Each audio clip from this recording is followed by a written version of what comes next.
Okay, सो तो प्यारे बच्चों, हम लोग प्लांट्स के बारे में पढ़ रहे हैं, 5 ग्रुप्स के बारे में पढ़ रहे हैं। ठीक है, algae, bryophyte, pteridophyte, gymnosperm, angiosperms. तो ये मैंने 2 ग्रुप यहाँ पे बना दिए। ठीक है, क्रिप्टोगैम्स और फेनोरोगैम्स, इस तरह से।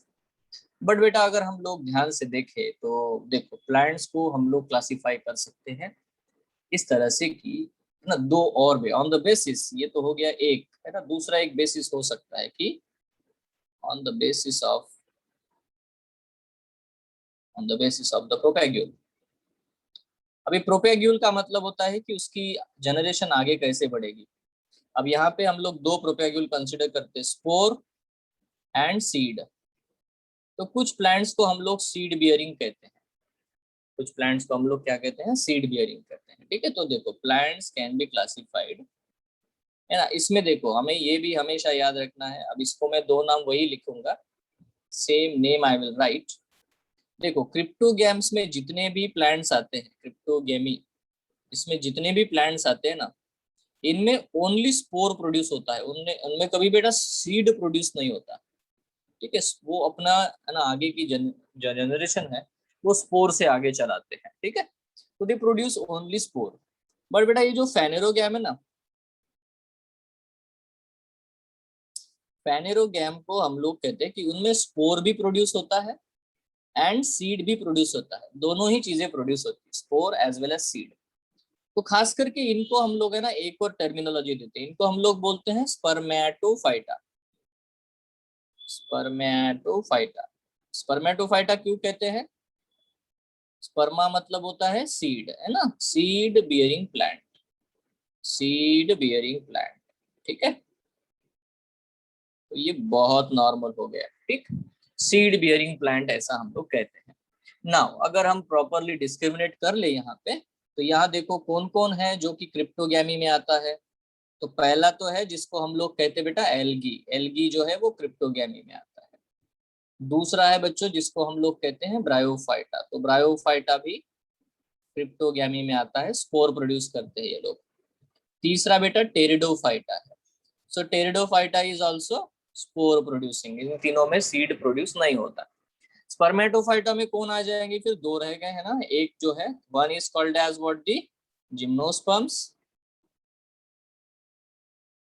इनमें भी सीड प्रोड्यूस होता है, और एंजियोस्पर्म्स, सो इनमें भी सीड प्रोड्यूस होता है। सो इट्स वेरी सिंपल, बहुत ही नॉर्मल साधा लॉजिक है, कोई बहुत बड़ी बात नहीं है बच्चों। ठीक है, एल्गी, ब्रायोफाइटा, टेरिडोफाइटा, ये 3 जो है वो क्रिप्टोगैमी में आते हैं।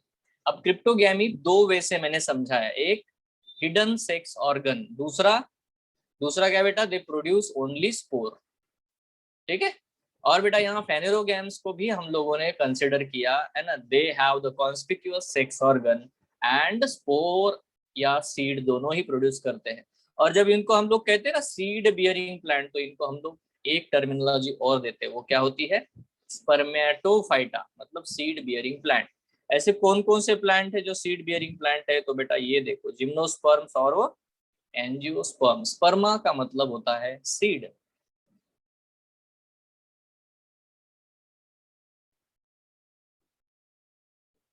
ठीक है, तो यहाँ नाम में मिलता है बेटा जिम्नोस्पर्म, एंजियोस्पर्म। ठीक है, so will see what is that. Okay, तो ये हो गया बेटा एक और तरीका। इसमें एक और तरीका देख लेते हैं, ऑन द बेसिस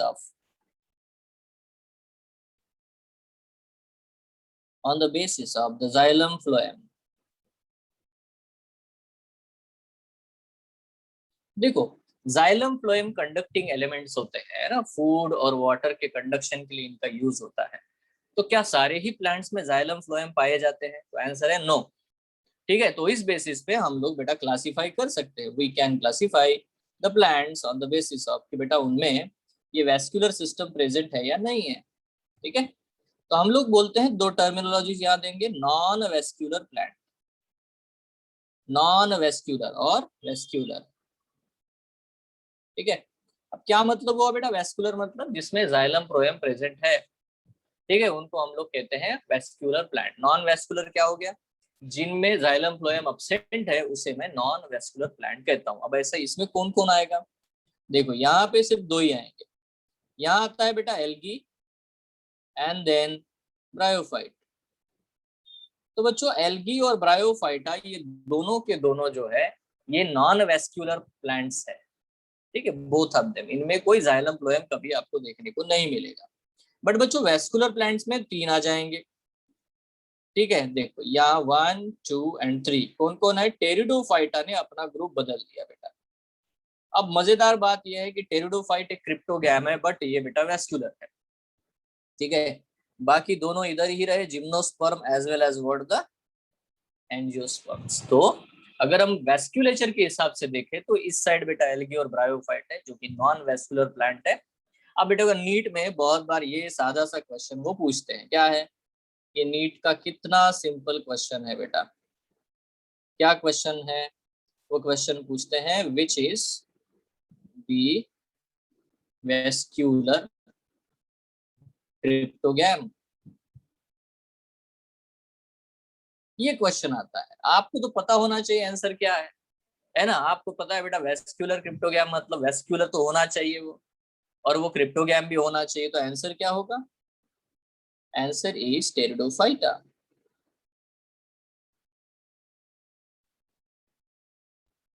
ठीक है, तो बेटा ये टेरिडोफाइटा होते हैं, इनमें है ना वेस्क्यूलर नेचर भी है, मतलब जाइलम फ्लोएम भी है, बट बेटा they don't produce the seed, है ना, and so that are the vascular cryptogam. यहाँ पे एक और क्वेश्चन मैं पूछ लेता हूँ, वो क्वेश्चन पूछेंगे कि विच इज द फर्स्ट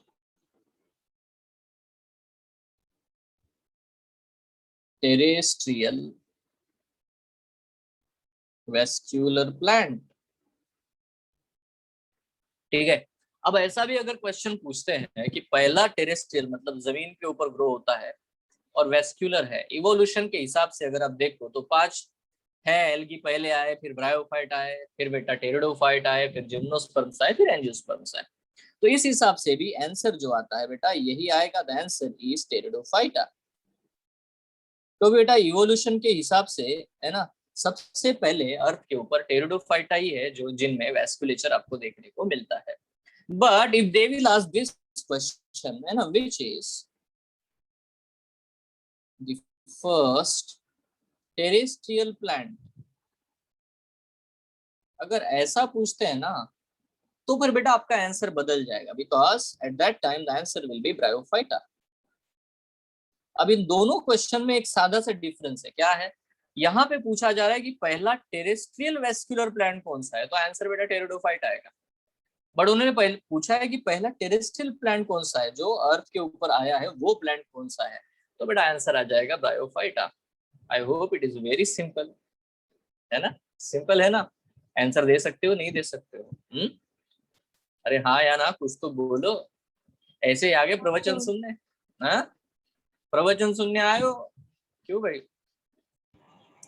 अरे कुछ तो बोलो प्यारे बच्चे। हाँ बहुत बढ़िया, ये बात है ना, पता तो हो, नहीं तो पता चले सो तो गए सारे, आया वही बड़बड़ कर रहा हूँ 2 घंटे से, ऐसा नहीं होगा, ठीक है। चलो एनीवे, सो इट्स सिंपल बात, बहुत आसान है, कोई मुश्किल बात नहीं है।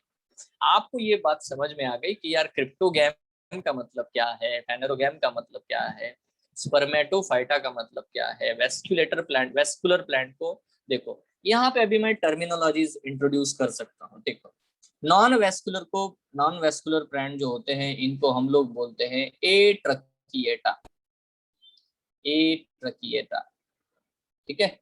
और जो वेस्कुलर प्लांट होते हैं इनको हम लोग कहते हैं बेटा tracheophyta. So I will write down here, इनको हम लोग वेस्कुलर प्लांट्स को हम लोग बोलते हैं बच्चों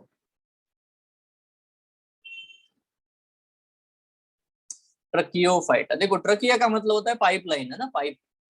अब देखो पाइपलाइन, आपके भी लंग्स की शुरुआत बेटा ट्रकी से होती है, ट्रकिया से होती है ना। आप इवन कॉकरोच में भी देखोगे तो जो छोटे छोटे रेस्पिरेशन के पाइप है उसको हम लोग ट्रकी कहते हैं। तो ट्रकी का मतलब ट्यूब होता है बेटा, ट्यूब या पाइपलाइन होता है। तो डेफिनेटली बेटा जाइलम फ्लोएम भी तो एक कंडक्टिंग पाइप जैसे ही वर्क करते हैं, तो ये ट्रकी सिस्टम मौजूद नहीं होना, इसलिए इनको हम लोग बोलते हैं ए ट्रकिएटा, नॉन वेस्कुलर। और ट्रकियोफाइटा मतलब ऐसे प्लांट, फाइटा का मतलब प्लांट, और ऐसे प्लांट जिनमें कंडक्टिंग पाइपलाइंस है, जाइलम फ्लोएम है। इज इट क्लियर प्यारे बच्चों, आ गया क्या रे? यस सर, बहुत बढ़िया, चलो बहुत ही सुंदर। तो ये हो गया, बढ़िया है यार, है ना, आप तो एकदम इंटेलिजेंट बच्चे हो, है ना, बहुत जबरदस्त। कोई प्रॉब्लम नहीं है। विच is the terrestrial plant, 3 question हो गए, सुंदर है, बिल्कुल बढ़िया है। चलो अब हम लोग आगे बढ़ते हैं। यहाँ पे नॉर्मली बेटा अगर मैं प्लांट्स को और भाई क्लासीफाई करना चाहता हूँ, थोड़ा अलग कलर ले लेते हैं भाई, एक ही कलर यूज हो रहा है तब से, है ना, ब्लू कलर लेते हैं। देखो यहाँ पे आता है ऑन द बेसिस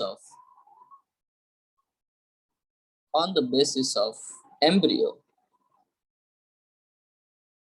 ठीक है, अगर हम एम्ब्रियो के प्रेजेंस और अब्सेंस के बारे में बात करें तो भी बेटा प्लांट के 2 ग्रुप हो सकते हैं। प्लांट्स के 2 ग्रुप हो सकते हैं if you consider the embryo. ठीक है, अब कौन से 2 ग्रुप होंगे, चलो समझ लेते हैं। ठीक है, एक ग्रुप है जिसको हम लोग कहते हैं बेटा थैलोफाइटा। थैलोफाइटा में बेटा नो एम्ब्रियो, उनके लाइफ में कभी एम्ब्रियो नहीं बनता। ठीक है, और इसका बिल्कुल डेफिनेटली बेटा जो दूसरा ग्रुप होता है उसको हम लोग कहते हैं एम्ब्रियोफाइटा। एम्ब्रियोफाइटा का मतलब ही आप समझ जाओ यार कि ऐसा प्लांट जिसकी जिंदगी में कभी ना कभी एम्ब्रियो डेवलपमेंट दिखाई देता है। अब मजेदार बात ये है कि एम्ब्रियोफाइटा में चारों आपको आ जाएंगे बेटा, अभी 4 इधर सारे ग्रुप आ गए। देखो कौन कौन है, bryophyta, pteridophyta, gymnosperms and angiosperm, ये सारे बेटा यहाँ पे आ गए। ठीक है, ऑल ऑफ देम ये यहाँ पे आ गए, ब्रायोफाइटा, टेरिडोफाइटा, जिम्नोस्पर्म, एंजियोस्पर्म, सारे बच्चों इधर साइड में आ गए। ठीक है, आप बताओ इधर कौन बचा, रे बताओ इधर कौन बचा। बस हो गया कार्यक्रम। देखो आपको मैं एक बात बताता हूँ, कभी कभी है ना ये क्लासिफिकेशन में इसको मैं डॉट करके रखता हूँ, ऐसे इसको ब्लॉक करके रखते हैं, इसमें हम लोग लिख देते हैं फंजाई। ना ये बात हमेशा याद रखना कि आपने बायोलॉजिकल क्लासिफिकेशन चैप्टर पढ़ा है क्या मेरे बच्चों, शुरू हुआ है क्या? हाँ सर। हाँ अच्छा, तो देखो मैं आपको यहाँ बता देता, देखो 2 किंगडम सिस्टम पहले था, लीनियस भाई साहब जो थे, है ना, लीनियस भाई साहब ने 2 किंगडम सिस्टम हमको दुनिया को समझाया। उनके हिसाब से दुनिया भर में जितने भी ऑर्गेनिज्म है वो या तो प्लांट है या तो एनिमल है। तो उसने 2 ही किंगडम बताए, किंगडम प्लांटी, किंगडम एनिमेलिया। तो उनके हिसाब से फंजाई जो है वो प्लांट, फंजाई जो है प्लांट है, बराबर है। तो वो कौन सा प्लांट है, वो भी थैलोफाइट है। अभी थैलो का मतलब क्या होता है, चलो इसको मैं लिख देता हूँ यहाँ पे। थैलो का इसका मतलब थैलस बॉडी होगी। थैलस बॉडी मतलब बेटा without without root, stem, leaves, या कोई भी बेटा मतलब डिप्लॉयड पार्ट उनमें जिंदगी में नहीं है। ठीक है, उनको हम लोग थैलोफाइटा ऐसा कहते हैं। तो बेटा थैलोफाइटा में कभी भी एम्ब्रियो नहीं बनता। ठीक है, तो अगर मैं यहाँ पे क्वेश्चन पूछूं आपसे बेटा, दिस इज अ क्वेश्चन,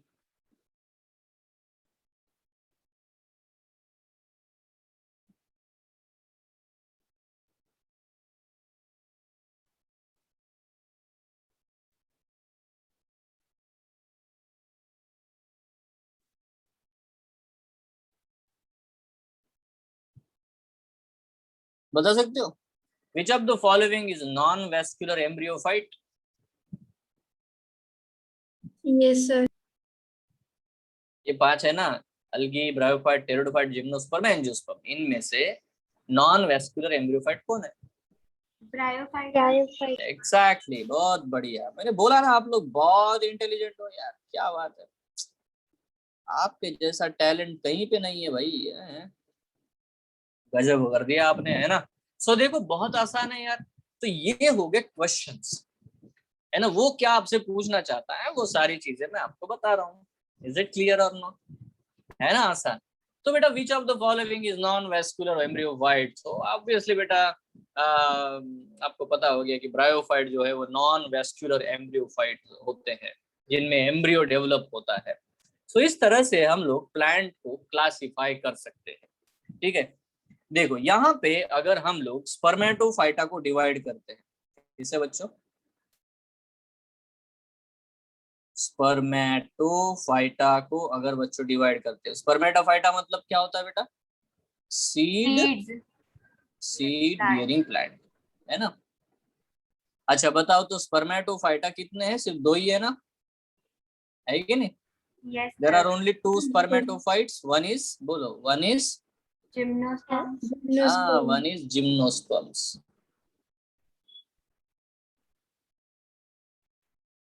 और second one is angiosperms. Angiosperms. ठीक है, बहुत बढ़िया हो गया। अब ये दो है। अब यह डिफरेंस क्या है, देखो, जिम्नोस का मतलब ही होता है नेकेड, ठीक है, नेकेड है। ओपन सीड, इसको हम लोग बोलते हैं ओपन सीड या नेकेड सीड। इसका मतलब इसमें फ्रूट बनता नहीं है, सिर्फ सीड बनेगा, है ना, ओपन सीड रहेगा, सीड के ऊपर कोई कोटिंग नहीं होगा, इट्स ओपन सीड। एनजीओ का मतलब होता है बेटा क्लोज्ड। एनजीओ, एनजीओ का मतलब क्या है, क्लोज, तो हम लोग बोलेंगे बेटा यहाँ पे क्लोज्ड सीड या कवर्ड सीड। इसमें क्या बनेगा, इट हैज द फ्रूट। क्या बनता है इसमें, फ्रूट बनता है, तो फ्रूट के अंदर सीड होता है ना, तो सीड इज कवर्ड। ये दोनों में फर्क है, ठीक है। एंजियोस्पर्म्स को भी बेटा हम लोग डिवाइड कर सकते हैं, इनके सीड में है ना एम्ब्रियो बनता है ना, एम्ब्रियो में या तो दो कोटिलेडॉन होते हैं, टू कोटिलेडॉन, कोटिलेडॉन, है ना, और बेटा या तो वन कोटिलेडॉन होता है। क्या बोलते रहे बताओ, इसको क्या बोलते हैं, आपने पढ़ा जरूर होगा इसके बारे में, बताओ। दो कोटिलेडॉन है तो क्या कहते हैं, And dicotyledon. डाइकॉट और मोनोकॉट, ठीक है, Monocot. शॉर्ट फॉर्म लिख दिया मोनोकॉट, ठीक है। तो डॉन डॉन लिखने से डर लगता है तो ना हटा दिया, डाइकॉट, डॉन कौन बोलेगा, ठीक है, ऐसे नॉर्मल रख, डाइकॉट मोनोकॉट, डन हो गया, इजी है। देखो सिंपल सिंपल नोट्स है, एकदम सिंपल नोट्स है, कुछ भी नहीं है ना, यस और no? Yes, sir. Very good, चलो बढ़िया है। तो अब बच्चों अगर हम लोग आगे बढ़ते हैं, यार हमको है ना प्लांट्स के बारे में थोड़ा ढंग से समझना है, ढंग से समझना है मतलब भी, बोलो। Sir, will you give us the time to copy or you'll send the notes? Whatever you are wish, ठीक है, अगर आपको कॉपी करने के लिए टाइम चाहिए तो टाइम ले लो, अगर आपको नोट्स चाहिए तो नोट्स ले लो, क्योंकि देखो ये वीडियो ये अपलोड होने वाला है, तो आप वैसे भी उसको आराम से लिख सकते Okay, हो, then no problem. We'll take है the ना, notes. हाँ, तो वैसे भी तब लिख सकते हो। अभी समझो मेन चीज क्या होता है, हम लोगों को पहले समझ लेना चाहिए चीजों को, है ना, that I am telling you. Once you understand the things, it will be good. I will ask you a simple question. Can you give a basic difference between देखो मैं आपसे पूछता हूँ, आप एक ह्यूमन बीइंग हो, ठीक है, तो बेटा आपके सेल के अंदर कितने क्रोमोसोम है, बताओ। आप बोलोगे 46 क्रोमोसोम, करेक्ट है ना? Yes, sir. बढ़िया है, चलो ठीक है, पर मैं बोलूंगा 23 पेयर है, ठीक है। तो इस कंडीशन को 23 पेयर को मैं 2n कहता हूँ, क्या कहता हूँ इसे मैं, 2n, या इसी चीज को मैं कहता हूँ डिप्लॉयड, ठीक है, इसे मैं क्या कहता हूँ, डिप्लॉयड, ठीक है, ये डिप्लॉयड कंडीशन है। बट अगर एक ह्यूमन बीइंग का स्पर्म है, ठीक है,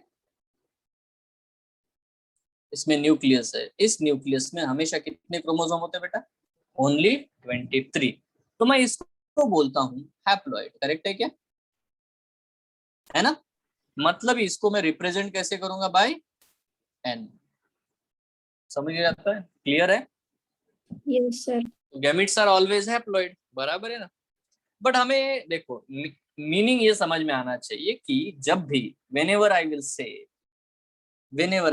what is mitosis, अगर मैं ये क्वेश्चन आपसे पूछता हूँ माइटोसिस क्या है, तो माइटोसिस का मतलब होता है कि जब कोई भी सेल होगा, ठीक है, उसमें जितनी भी प्लॉइडी है 2n है, और उससे जो दो डॉटर सेल बनेंगे उनकी भी प्लॉइडी, डॉटर सेल की भी प्लॉइडी उतनी ही होनी चाहिए। मतलब माइटोसिस एक ऐसा डिवीजन है जिसको मैं इक्वल डिवीजन मानता हूँ। इसका मतलब है ना, पेरेंट सेल की प्लॉइडी जो होती है वो डॉटर सेल में मेंटेन रहती है, ठीक है, पेरेंट सेल की ploidy is maintained in the daughter cell की प्लॉइडी, ठीक है, so that is called as what, the equal division. इतना क्लियर है, इसी को हम माइटोसिस कहते हैं। तो क्या बच्चों यहाँ पे कोई अगर सेल डिप्लॉयड है 2n है तो बेटा उससे माइटोसिस से जो डॉटर सेल बनेगी उसकी प्लॉयडी कितनी होगी? 2n ही होगी, सही है। अब मैं आपसे क्वेश्चन पूछता हूँ, मान लेते हैं एक सेल ट्रिप्लॉयड है 3n, तो बेटा उससे जो डॉटर सेल बनेंगे उसकी प्लॉयडी कितनी होगी?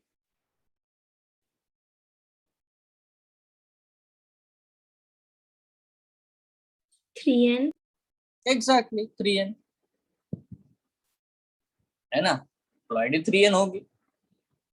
चलो मान लेते हैं कि एक टेट्राप्लॉइड प्लांट है ना, सेल है, उसने माइटोसिस किया तो उससे जो डॉटर सेल बनेंगे उसमें कितने क्रोमोसोम होंगे, कितनी प्लॉयडी होगी? 4n. 4n. 5n है तो 5n. 5n, 6n है तो सो ऑन। मतलब पेरेंट में जितनी प्लॉयडी है उतनी ही प्लॉयडी बेटा कहाँ पे होगी?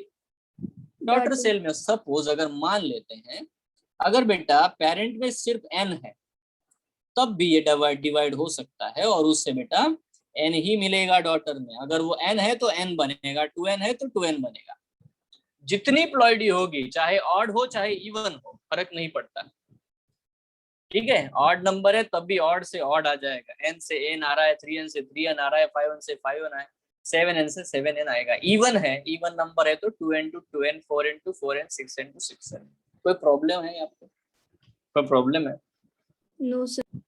माइटोसिस क्लियर है। Now if we talk about meiosis, अगर बच्चों जब भी हम लोग मियोसिस के बारे में बात करते हैं ना, देखो मियोसिस को हम लोग रिडक्शन डिवीजन कहते हैं, इसको इक्वल डिवीजन नहीं कहते। क्या कहते हैं उसको हम लोग?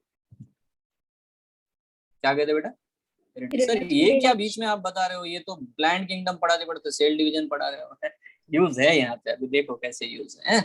Reduction division, okay. Reduction division क्या चीज होती है देखो मैं बता रहा हूँ। यहाँ पे एक सेल है बेटा, अब ये सेल बेटा 2n है, डिप्लॉयड है, तो इससे है ना 4 सेल बन जाएंगे, 1 2 3 4, 1 2 3 4, ठीक है। तो ये हो गए 4, 4, समझ गए। अब ये हो गया बेटा 4, तो हर एक में एन एन आ जाएगा, एन एन एन एन, मतलब पेरेंट की प्लॉयडी जितनी है ना उसकी बेटा हाफ प्लॉयडी है ना इसमें आ जाती है, डॉटर सेल में आ जाती है, ठीक है। तो व्हाट इज हैप्लॉइड?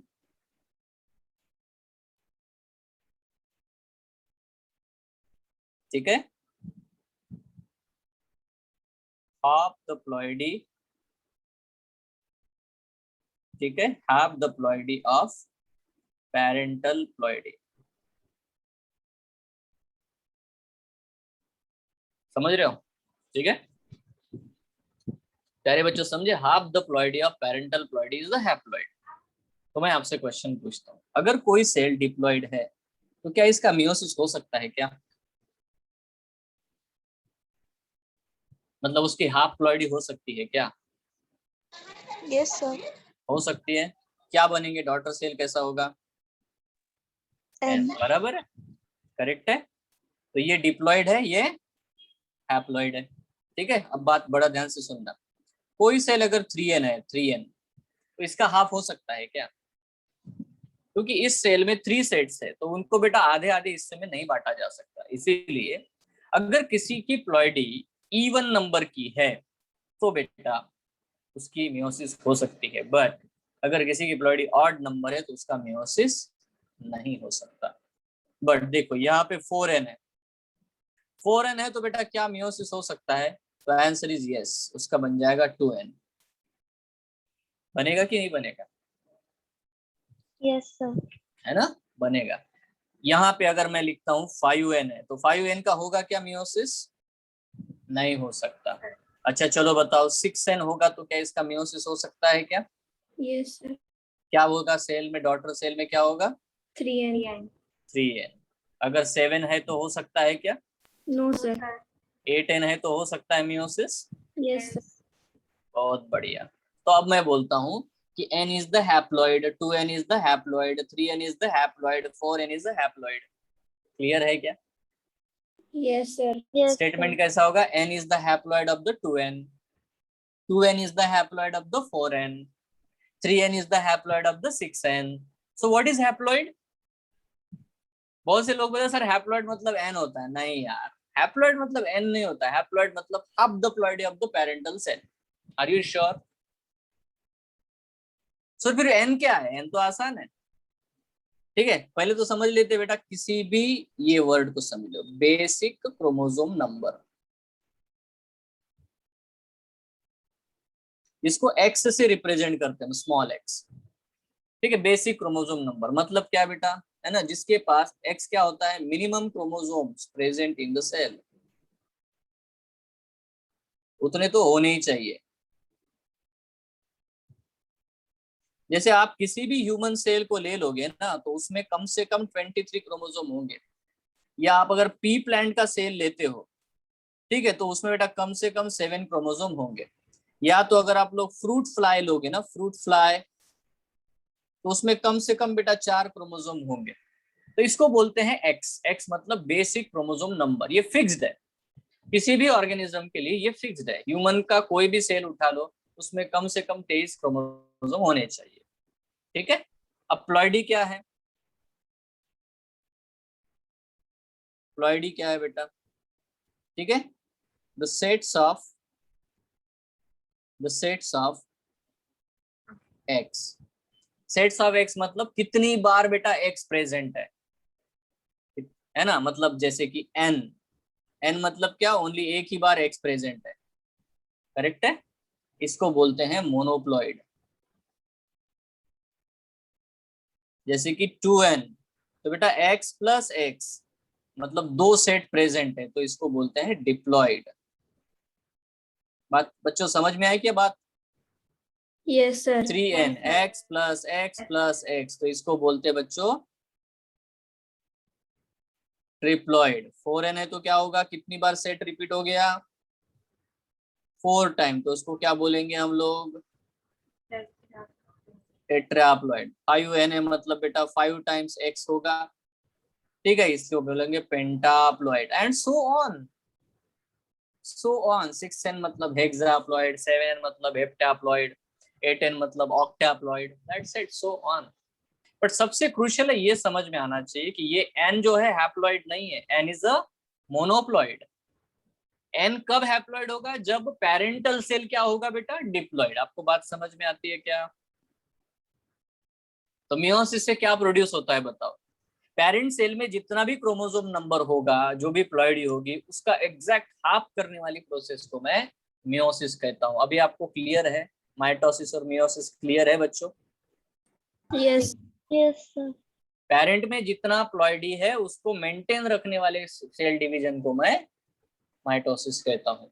पेरेंट में जितनी प्लॉइडी है उसको एग्जैक्ट हाफ बनाने वाले डिवीजन को मैं मियोसिस कहता हूँ। Is it clear? Yes, समझ गए sir. क्या, है ना? Yes, कोई sir. क्वेश्चन है पूछो, नहीं समझ में आया फिर से पूछो, 10 बार बताऊंगा, बट ये कंसेप्ट आना चाहिए, ठीक है। अगर ये आपको आता है तो मैं एक क्वेश्चन पूछ लेता हूँ आपसे, आप मुझे को एक जवाब, है ना, क्वेश्चन का जवाब दे दो।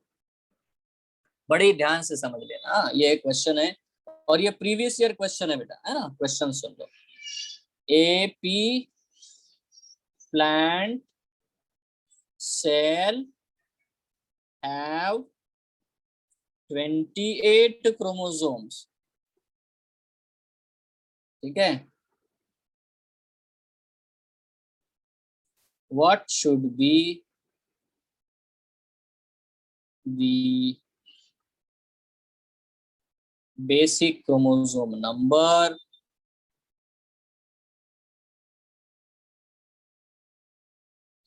haploid and n of the cell, ठीक है। Option 1 7 7 14, option 2 7 14 14, option 3 7 14 7, option D, ठीक है, 14 7 14। बताओ, अगर आपको ऊपर का कंसेप्ट समझ में आया तो बेटा नीचे के क्वेश्चन का आंसर दो। और ये प्रीवियस ईयर क्वेश्चन है, मेडिकल एंट्रेंस एग्जामिनेशन का, a pea plant cell have 28 chromosomes. What should be the basic chromosome number, haploid number and the N of the cell?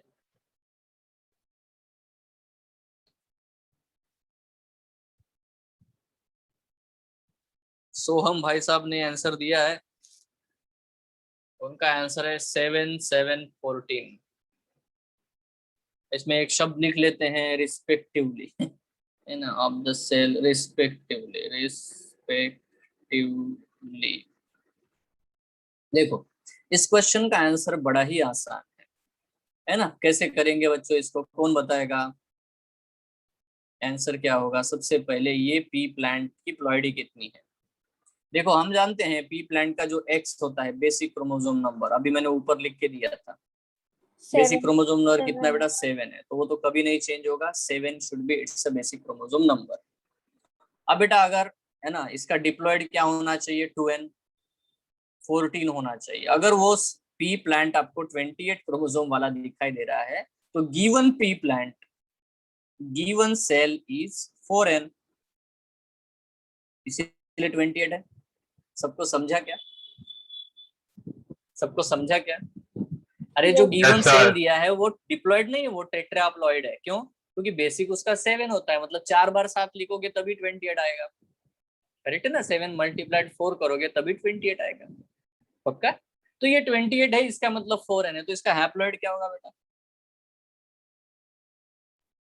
Haploid is 14, क्योंकि अगर ये 4n है तो इसका हैप्लॉइड 2n हो जाएगा, मतलब 14 हैप्लॉइड हो जाएगा। आया समझ में? और n तो हमेशा बेटा उतना ही होता है जितना कि बेसिक क्रोमोसोम नंबर होता है, तो इट शुड बी 7। तो आंसर क्या आना चाहिए बेटा? बेसिक क्रोमोसोम नंबर 7, हैप्लॉइड 14 और n क्या आना चाहिए? 7। तो आंसर क्या होगा आपका? This one, 7 14 7। क्लियर है क्या सबको? सर नहीं है, नहीं आया पूछो, ऐसा कोई है ना, इधर शर्माने वगैरह कुछ कार्यक्रम नहीं है, ये कोई है ना कॉम्पिटिटिव एग्जाम के क्वेश्चन। बोलो। Sir, in any circumstances, n will be equal to the basic chromosome कोई number. भी हो, बिल्कुल ना, n is always equal to x, always, क्योंकि x क्या है? मिनिमम क्रोमोसोम नंबर, मतलब वन सेट को हमेशा x रिप्रेजेंट करता है ना, तो n is a one set, 2n is a two sets of the basic chromosome number. Correct है? Okay, sir.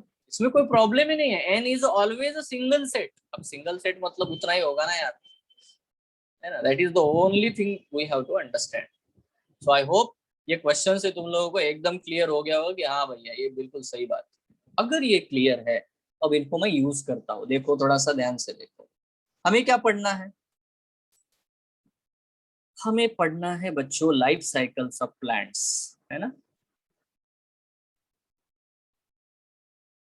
ये बहुत इंपॉर्टेंट है। अगर हम प्लांट किंगडम को समझना चाहते हैं तो जो अभी मैं बातें बताने वाला हूँ इसको हमें समझना, ठीक है। देखो life cycle, actually sexual life cycle को रिप्रेजेंट करता है, लाइफ साइकिल ऑफ प्लांट्स। अब इसमें 3 प्रकार के लाइफ साइकिल के बारे में हम लोग पढ़ेंगे। एक होगा बेटा हैप्लॉन्टिक लाइफ साइकिल, दूसरा है डिप्लॉन्टिक लाइफ साइकिल, और तीसरा है बच्चों हैप्लोडिप्लॉन्टिक लाइफ साइकिल, ठीक है। हैप्लोडिप्लॉन्टिक लाइफ साइकिल, तो ये 3 डिफरेंट जो लाइफ साइकिल है उनको हम लोग पढ़ेंगे। अब बच्चों यहाँ पे हम लोग आते हैं, नॉर्मली सीधी बात पे आते हैं, थोड़ा ध्यान देना सब लोग। सपोज मैं यहाँ से शुरुआत पे ये लिखता हूँ कि यहाँ पे एक गैमेट है, गैमेट इज ऑलवेज हैप्लॉइड, ये कहा हम लोगों ने, n है, ठीक है। ये दूसरा गैमेट है बेटा, n है ना, मेल गैमेट फीमेल गैमेट, ठीक है, हैप्लॉइड हैप्लॉइड। अभी हैप्लॉइड, n को हैप्लॉइड बोला मतलब क्या बेटा? इसका पेरेंट क्या होगा? हमेशा डिप्लॉइड होगा, ठीक है। आप ये पूछ सकते हो सर बुक्स में n को हैप्लॉइड लिखा रहता है, बिल्कुल सही है। क्यों? क्योंकि देखो दुनिया में जितने भी प्लांट पाए जाते हैं वो एब्सोल्युटली बेटा कैसे हैं? डिप्लॉइड है, बाय डिफॉल्ट डिप्लॉइड है वो, इसीलिए बाय डिफॉल्ट बेटा n को हैप्लॉइड बोल रहे हैं हम लोग। अगर कभी आपको टेट्राप्लॉइड प्लांट मिला तो ऑब्वियसली बेटा उसका हैप्लॉइड 2n होगा। क्लियर है? ठीक है, तो कंसेप्ट तो नहीं बदलेगा, वैसा ही रहेगा। सो देखो ये n है, ये गैमिट है, ये गैमिट है, दोनों गैमिट एक दूसरे से मिल जाएंगे। इस प्रोसेस को बच्चों हम लोग कहते हैं सिनगेमी। क्या कहते हैं इसको हम लोग? इसे क्या कहते हैं? सिनगेमी। ठीक है, अभी सिनगेमी से 2n बनेगा। 2n मतलब क्या बेटा, क्या बनेगा यहाँ पे? जाइगोट। डन। क्लियर है? फर्टिलाइजेशन ऐसा ही होता है, that is the simplest thing. कोई कंफ्यूजन है क्या इसमें? No, sir. पक्का है ना? हैप्लॉइड हैप्लॉइड हैप्लॉइड, ठीक है, जाइगोट जाइगोट जाइगोट बना। अब ये जाइगोट क्या करेगा ये हमें सोचना है। देखो क्या होता है, बहुत सारे प्लांट ऐसे हैं जिनकी जो एडल्ट बॉडी होती है वो हैप्लॉइड होती है, हैप्लॉइड होती है। ठीक है, खास करके एल्गी में, फंगस में, है ना, जो बॉडी बनती है बेटा एडल्ट, वो हमेशा हैप्लॉइड होती है। तो आप मुझे बता सकते हो एक डिप्लॉइड जाइगोट से अगर एक हैप्लॉइड एडल्ट बन रहा है तो क्या प्रोसेस हुई होगी यहाँ पे? माइटोसिस या मियोसिस? Meiosis. एग्जैक्टली, मियोसिस हुआ होगा ना यार, 2n से n बना ना। ऑब्वियसली बेटा यहाँ पे जो प्रोसेस हुई है वो मियोसिस हुई है।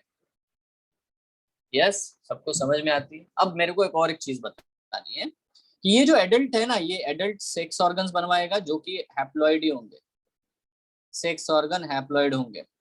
और बेटा अगर सेक्स ऑर्गन हैप्लॉइड है और उनको हैप्लॉइड गैमिट बनाने हैं तो बेटा वो कौन सी प्रोसेस करेगा बता दो? खुद हैप्लॉइड है और उसको हैप्लॉइड ही गैमिट बनाने हैं तो क्या करेगा? मियोसिस या माइटोसिस? Mitosis. एग्जैक्टली, तो ये माइटोसिस करेगा। बात क्लियर है? ठीक है, Yes, sir. बिल्कुल सही है। अब देखो मैं एक और बार वही काम करता हूँ, बड़ा ध्यान से देखना बच्चों, मुश्किल कुछ नहीं है, बिल्कुल सिंपल है। ये रहा बेटा एन गैमिट है, ये दूसरा एन गैमिट है। ठीक है, वही काम करेंगे, हाँ, ज्यादा डिफर नहीं करेंगे। देखो ये गैमिट और गैमिट एक दूसरे से मिल गए, फर्टिलाइजेशन होगा, जिसको मैंने क्या कहा बच्चों? सिन गेमी। ठीक है, अभी उससे क्या बनेगा? डिप्लॉइड जाइगोट बनेगा, है ना, डिप्लॉइड जाइगोट बनेगा। यहाँ तक कॉमन है, सेम वही चीज लिखी है मैंने, कोई अलग बात नहीं लिखी। अब मजेदार बात बताता हूँ। अभी कुछ बहुत सारे प्लांट ऐसे हैं जिनकी जो एडल्ट बॉडी बनती है वो होती है बेटा डिप्लॉइड, मतलब वो पहले एम्ब्रियो बनाएगा, जैसे कि एंजियोस्पर्म्स और जिम्नोस्पर्म्स में होता है। ठीक है, तो उनकी बॉडी पूरी तरह से बेटा डिप्लॉइड होती है। तो बेटा बताओ ये जाइगोट क्या करेगा, माइटोसिस या मियोसिस? Mitosis. माइटोसिस। बहुत ही बढ़िया, क्या टैलेंटेड बच्चे हो तुम लोग, देखो तो कैसे फटाफट जवाब दे रहे हो, है कि नहीं? ओके, सो देखो ये एडल्ट है, अगर ये एडल्ट 2n है तो इसमें बेटा सेक्स ऑर्गन जो बनेंगे वो कैसे होंगे? डिप्लॉइड ही होंगे। डिप्लॉइड सेक्स ऑर्गन बनवाएंगे, मेल है ना, male sex organ, female sex organ. But अब मैं क्वेश्चन पूछूंगा आपसे, अगर सेक्स ऑर्गन डिप्लॉइड है, एडल्ट डिप्लॉइड है, तो बेटा अगर गैमिट बनेंगे हैप्लॉइड तो क्या प्रोसेस होनी चाहिए?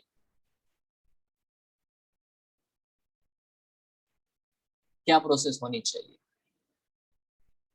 सेक्स ऑर्गन डिप्लॉइड है, गैमिट हैप्लॉइड है, तो क्या होगा? माइटोसिस या मियोसिस? एग्जैक्टली। Meiosis. अब आप एक काम करो, दोनों को एक साथ देखो तो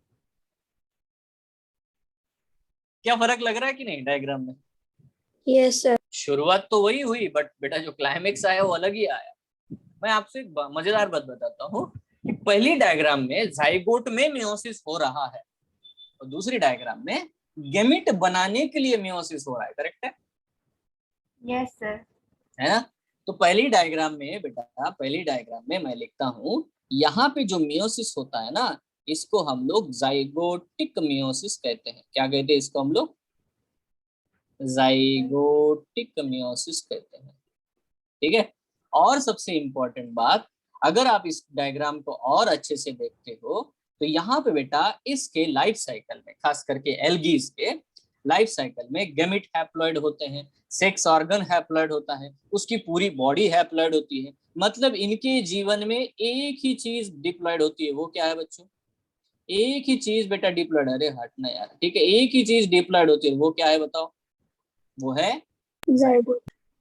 तो बेटा डोमिनेंस किसका है, हैप्लॉइड वालों का या डिप्लॉइड वाले का? इसके लाइफ साइकिल के ऊपर डोमिनेंस किसका है बताओ, हैप्लॉइड का या डिप्लॉइड का? Haploid. हैप्लॉइड का बेटा। इसीलिए ऐसे लाइफ साइकिल को हम लोग क्या बोलते हैं, हैप्लॉन्टिक लाइफ साइकिल कहते हैं। Is it clear? जहां पे क्या हो, हैप्लॉइड स्टेजेस का डोमिनेंस हो, एडल्टहुड बिल्कुल हैप्लॉइड हो, तो बेटा haplontic life cycle. Is it clear? Yes, sir. Example sir. क्या है इसके? इसके एग्जाम्पल क्या है? इसका एग्जाम्पल है बेटा एल्गी, इसके एग्जाम्पल है फंजाई, इसके एग्जाम्पल है बेटा सम प्रोटिस्ट। ठीक है, तो एल्गी में, फंजाई में, कुछ प्रोटिस्ट में, ठीक है, आपको हैप्लॉन्टिक लाइफ साइकिल देखने को मिलता है। इसका मतलब आपको जाइगोटिक मियोसिस देखने को मिलता है। क्लियर है? ये रहा application of the mitosis and meiosis. I hope it is very clear to you. Yes, sir. Yes, sir. बहुत बढ़िया, है ना? जो पहले पढ़ाया वो क्यों पढ़ाया, वो माइटोसिस सेल डिवीजन पढ़ा रहा था कि मैंने, ये इसकी तैयारी थी बेटा, बेसिक था उसका। अभी क्लियर है? आगे बढ़ते हैं नेक्स्ट वन। नाउ नीचे वाली डायग्राम की तरफ आओ, नीचे के डायग्राम की तरफ आते हैं। मैं आपको यहाँ पे टर्मिनोलॉजी लिख रहा हूँ बेटा। यहाँ पे मियोसिस जाइगोट में नहीं हो रहा है, यहाँ मियोसिस हो रहा है गैमेट बनाने के लिए, to form the gamete, so that इस मियोसिस को मैं गैमेटोजेनिक मियोसिस कहता हूँ। क्या कहता हूँ इसको मैं? गैमेटोजेनिक मियोसिस। समझ में आया? जाइगोटिक मियोसिस बोलूंगा क्या यहाँ पे? कोई भी बोल दो। जाइगोटिक मियोसिस बोलूंगा क्या यहाँ पे मैं? नहीं। गैमेट बनाने के लिए meiosis, the meiosis occurring to produce the gamete, so that it is a gametogenic meiosis. और एक मजेदार बात लेते हैं, इसके लाइफ साइकिल को ऑब्जर्व करो बच्चों। इसके लाइफ साइकिल में सेक्स ऑर्गन्स डिप्लॉयड है, एडल्ट बॉडी डिप्लॉयड है, जाइगोट डिप्लॉयड है। इसके लाइफ साइकिल में सिर्फ एक ही चीज हैप्लॉयड बनती है, एक ही स्टेज हैप्लॉयड वाली आती है, और वो क्या है बेटा? गैमेट्स। इनके लाइफ साइकिल में गैमेट के अलावा कुछ भी हैप्लॉयड नहीं होता। इसका मतलब डोमिनेंस किसका है? Diploid. डिप्लॉयड का। तो लाइफ साइकिल को क्या बोलेंगे? Diploidogenic.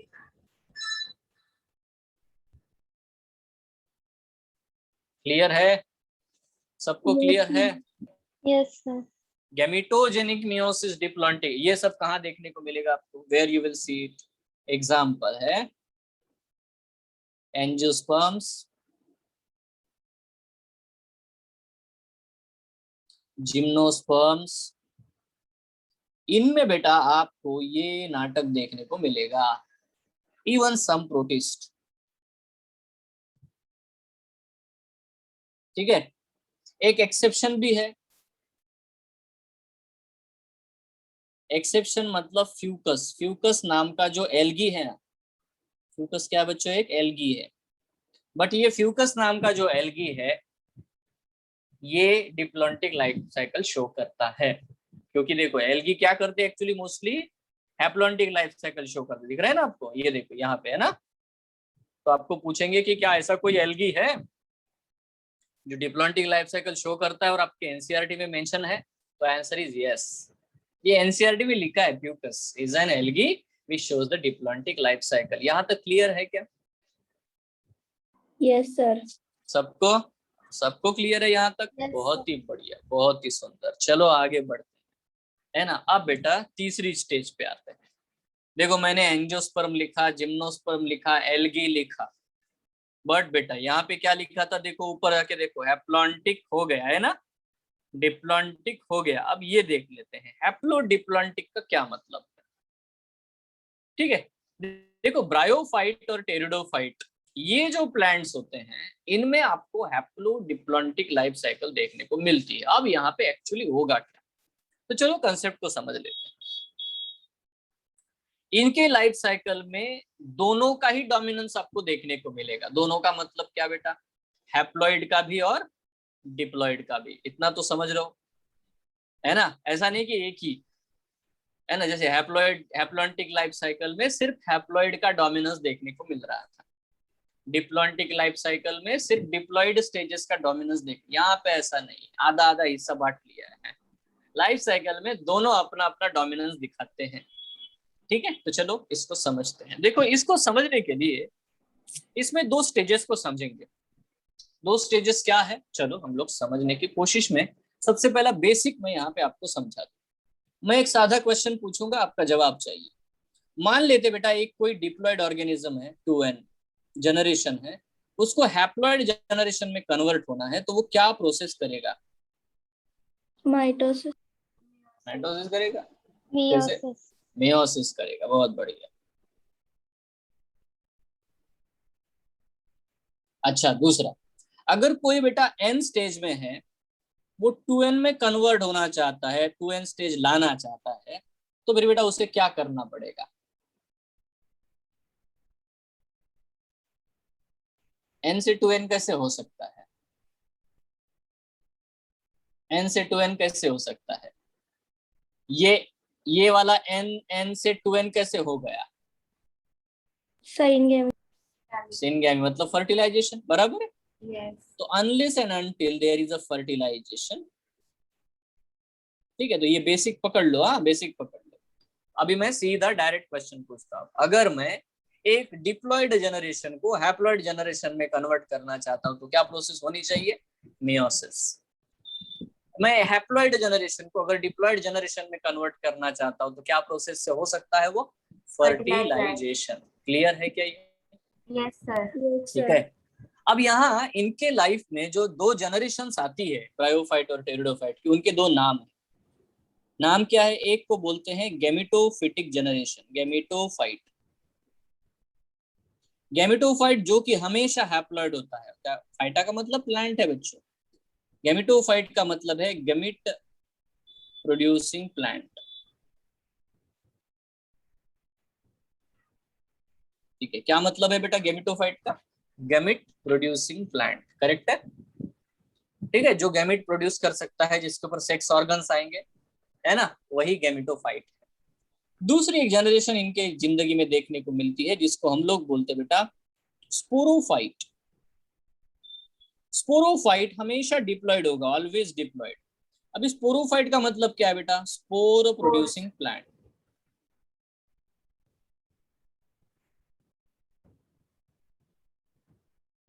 Spore producing plant. ठीक है, इतना क्लियर है। अब मैं आपसे बेसिक पूछूंगा, यही भाई, ये बेसिक को लेकर के मैं आपको पूछता हूँ। ठीक है, अगर देखो मैंने यहाँ पे लिखा बेटा गैमेटोफाइट, और यहाँ लिख दिया बेटा स्पोरोफाइट, तो मैं आपसे पूछना चाहूंगा गैमेटोफिटिक जनरेशन से स्पोरोफिटिक जनरेशन आने के लिए क्या प्रोसेस होनी चाहिए? Fertilization. फर्टिलाइजेशन। बहुत बढ़िया। क्यों? क्योंकि gametophyte is always Haploid. Gametophyte is always haploid and sporophyte is always diploid. Diploid. बहुत बढ़िया। अभी एक और मेरा क्वेश्चन है, स्पोरोफिटिक जनरेशन से गैमेटोफिटिक जनरेशन अगर आनी है, तो क्या होना चाहिए? Meiosis. Meiosis. क्या टैलेंट है भाई तुम लोगों में, खतरनाक है ना। मान गए आपको। हो गया, हो गया ना, आसान है। अभी इनके लाइफ साइकिल में गैमेटोफिटिक जनरेशन भी अच्छे खासे 4-5 स्टेजेस देखने को मिलते हैं, और स्पोरोफिटिक जनरेशन के भी अच्छे खासे 4-5 जनरेशन देखने को मिलते हैं, 4-5 स्टेजेस देखने को मिलते हैं। तो इसीलिए इनकी लाइफ साइकिल को हम लोग हैप्लोडिप्लॉन्टिक लाइफ साइकिल कहते हैं। चलो इसको समझते हैं विद डायग्राम, मतलब फुल लाइफ साइकिल को समझते हैं। एक और बार बेटा यही प्रोसेस को मैं फिर से पूछना चाहूंगा आप सबसे, गैमेटोफाइट को स्पोरोफाइट में कन्वर्ट होने के लिए क्या होना चाहिए बेटा? फर्टिलाइजेशन, बराबर है। अगर फर्टिलाइजेशन होना चाहिए तो क्या बनने चाहिए? गैमेट। बराबर। फर्टिलाइजेशन होना है तो क्या बनने चाहिए, बता दो? गैमेट बनने चाहिए। अच्छा, गैमेट अगर बनने चाहिए तो क्या प्रोड्यूस होना चाहिए प्लांट के ऊपर? Sex organs. अरे गैमेट कौन बनाएगा? सेक्स ऑर्गन्स बनाएंगे ना। इसका मतलब हम लोग लाइफ साइकिल को ऐसे शुरुआत करते। देखो, बढ़िया से देखो। चलो, ये रहा गैमेटोफाइट, बड़ा ध्यान से देखना। गैमेटोफाइट इज ऑलवेज हैप्लॉइड, और गैमेटोफाइट के ऊपर दो प्रकार के सेक्स ऑर्गन्स आपको देखने को मिलेंगे। एक जिसको मैं कहता हूं मेल सेक्स ऑर्गन, जो कि हैप्लॉइड ही है, और दूसरा बेटा फीमेल सेक्स ऑर्गन, जो कि हैप्लॉइड ही है। ठीक है, राइट नाउ मैं आपसे क्वेश्चन पूछना चाहूंगा कि मेल सेक्स ऑर्गन क्या प्रोड्यूस करेगा? It will produce the male gamete. Haploid है तो हैप्लॉइड ही गैमेट प्रोड्यूस करेगा बाय माइटोसिस। ठीक है, फीमेल सेक्स ऑर्गन क्या प्रोड्यूस करेंगे? Female gamete. Female gamete should be haploid, तो हैप्लॉइड से हैप्लॉइड बन गया। देखो आराम से, इजी है, इजी है ना। गैमेटोफाइट ने सेक्स ऑर्गन प्रोड्यूस कर दिए, male sex organ, female sex organ, दोनों ही हैप्लॉइड है। हैप्लॉइड मेल सेक्स ऑर्गन्स ने मेल गैमेट बना दिए, हैप्लॉइड फीमेल सेक्स ऑर्गन ने फीमेल गैमेट बना दिए। अभी क्या होगा? दोनों का यूनियन होगा। यूनियन होगा तो हम मार्कर बदल देंगे। ये ले लेते हैं मार्कर ब्राउन कलर का। तो बेटा फीमेल गैमेट और मेल गैमेट, ये जो दोनों गैमेट है इनके बीच में होगा बेटा सिंगेमी, मतलब ही फर्टिलाइजेशन। ठीक है ना। अभी सिंगेमी हो गया, इसका मतलब हमें एक पहली स्टेज मिलेगी 2n, जो कि क्या होगी बेटा? जाइगोट। जाइगोट। ठीक है, ये जो जाइगोट है बड़ी ही तेजी से डिवाइड करेगा, माइटोसिस करेगा, माइटोसिस करेगा, माइटोसिस करेगा, और एक मैसिव स्ट्रक्चर बना देगा जिसको हम लोग बोलते हैं एम्ब्रियो। एम्ब्रियो भी बेटा 2n होता है, डिप्लॉइड। एम्ब्रियो से हमें एक बड़ा प्लांट बॉडी मिलेगी जिसको हम लोग बोलेंगे बेटा स्पोरोफाइट। तो स्पोरोफाइट भी 2n होता है। अब स्पोरोफाइट जो भी होते हैं, जैसे कि देखो गैमेटोफाइट के ऊपर में ना सेक्स ऑर्गन प्रोड्यूस हुए, वैसे बेटा स्पोरोफाइट के ऊपर स्पोरेंजिया प्रोड्यूस होते हैं। नाउ ये स्पोरेंजिया क्या है बेटा? Spore producing organ. Sex organ क्या होते हैं? गैमेट प्रोड्यूसिंग ऑर्गन है, तो स्पोरेंजिया क्या होता है? Spore producing organ. What is sporangia? Spore producing organ. ये स्पोरेंजिया भी डिप्लॉयड होते हैं। इन स्पोरेंजिया में इन स्पोरेंजिया में जो सेल्स होते हैं उनको हम लोग बोलते हैं बेटा स्पोर मदर सेल। अब ये भी डिप्लॉयड होते हैं, मतलब स्पोरेंजिया के अंदर जो सेल्स होते हैं ना स्पोर प्रोड्यूस करने वाले, उनको हम लोग स्पोर मदर सेल कहते हैं। फिर से बेटा हम लोग अपना मार्कर बदल देंगे, फिर से ब्लू कलर लेके आएंगे। क्या होगा? Spore mother cell will show the meiosis. और जैसे यहाँ पे है ना मियोसिस होगा बेटा, तो हमें क्या मिलेंगे? स्पोर्स। और स्पोर्स विल बी हैप्लॉइड, क्योंकि देखो 2n से n बन गया। और जैसे बेटा ये स्पोर जर्मिनेट होंगे, जर्मिनेशन, ठीक है, तो आ गया बेटा जनरेशन, आप देख सकते हो। Now you can observe it. Observe करो, आराम से देखो।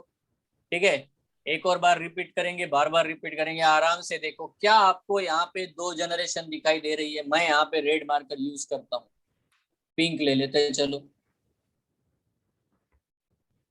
ये देखो, ये रेड लाइन पिंक लाइन बेटा दोनों दोनों तरफ है ना डिवाइड कर रही है। ऊपर की जनरेशन पूरी की पूरी हैप्लॉइड जनरेशन है, और नीचे की जनरेशन पूरी की पूरी बेटा डिप्लॉइड जनरेशन। दिखाई दे रहा है आपको? Yes sir. है ना। तो बेटा यहाँ पे क्या आप लोग ये बोलोगे कि ये हैप्लॉन्टिक लाइफ साइकिल है? नहीं। नहीं। डिप्लॉन्टिक बोलोगे क्या इसको? नहीं। क्योंकि दोनों ही जनरेशन में, हैप्लॉइड में भी और डिप्लॉइड में भी, अच्छे खासे स्टेजेस आपको दिखाई दे रहे हैं। इसीलिए इसको हम लोग हैप्लोडिप्लॉन्टिक लाइफ साइकिल कहते हैं। क्या कहते हैं इसे हम लोग? Haplodiplontic life cycle. तो मजेदार बात ये है कि यहाँ पे ना तो जाइगोट में मियोसिस हो रहा है, और ना ही बेटा गैमेट बनाने के लिए मियोसिस हो रहा है। ऑब्जर्व किया क्या आपने? आप जाइगोट की तरफ देखो, जाइगोट ने माइटोसिस करके एम्ब्रियो बना दिया। आप गैमेट बनते हुए देखो, ठीक है, गैमेट बनते हुए देखो। सेक्स ऑर्गन जो एन थे उन्होंने बेटा माइटोसिस से ही गैमेट बना दिया, है ना। यहाँ तो अलग ही चीज हो रही है, यहाँ पे बेटा स्पोर्स बनाने के लिए मियोसिस हो रहा है, इसलिए इसको हम लोग क्या बोलते हैं? Sporic meiosis. ठीक है, तो बेटा लाइफ साइकिल को क्या कहेंगे, यहाँ पे लिख लेते बच्चों। यहाँ पे आपको देखने को मिलता है बच्चों sporic meiosis, because meiosis spore produce करने के लिए हो रहा है। और जब भी आपको बेटा स्पोरिक मियोसिस देखने को मिलता है, ये लाइफ साइकिल कहलाया जाएगा हैप्लो डिप्लॉन्टिक लाइफ साइकिल। कितने प्रकार के मियोसिस बता दिए मैंने, 3 टाइप्स। कौन कौन से हैं, जाइगोटिक मियोसिस, गैमेटोजेनिक मियोसिस और स्पोरिक मियोसिस। बहुत बढ़िया, क्योंकि देखो यहाँ स्पोर प्रोड्यूस करने के लिए, ये जो स्पोर है ना, ये प्रोड्यूस करने के लिए है ना, आपको बेटा मियोसिस होते हुए दिखाया दे रहा है। एग्जाम्पल क्या है इसके, एग्जाम्पल क्या है आपको तो बताया अभी से, ब्रायोफाइट में होता है ये, है ना। Yes sir. इवन टेरिडोफाइटा में होता है। ठीक है, अब मजेदार बात ये है कि सम एल्गी, कुछ एल्गी है, for example Ectocarpus, Polysiphonia,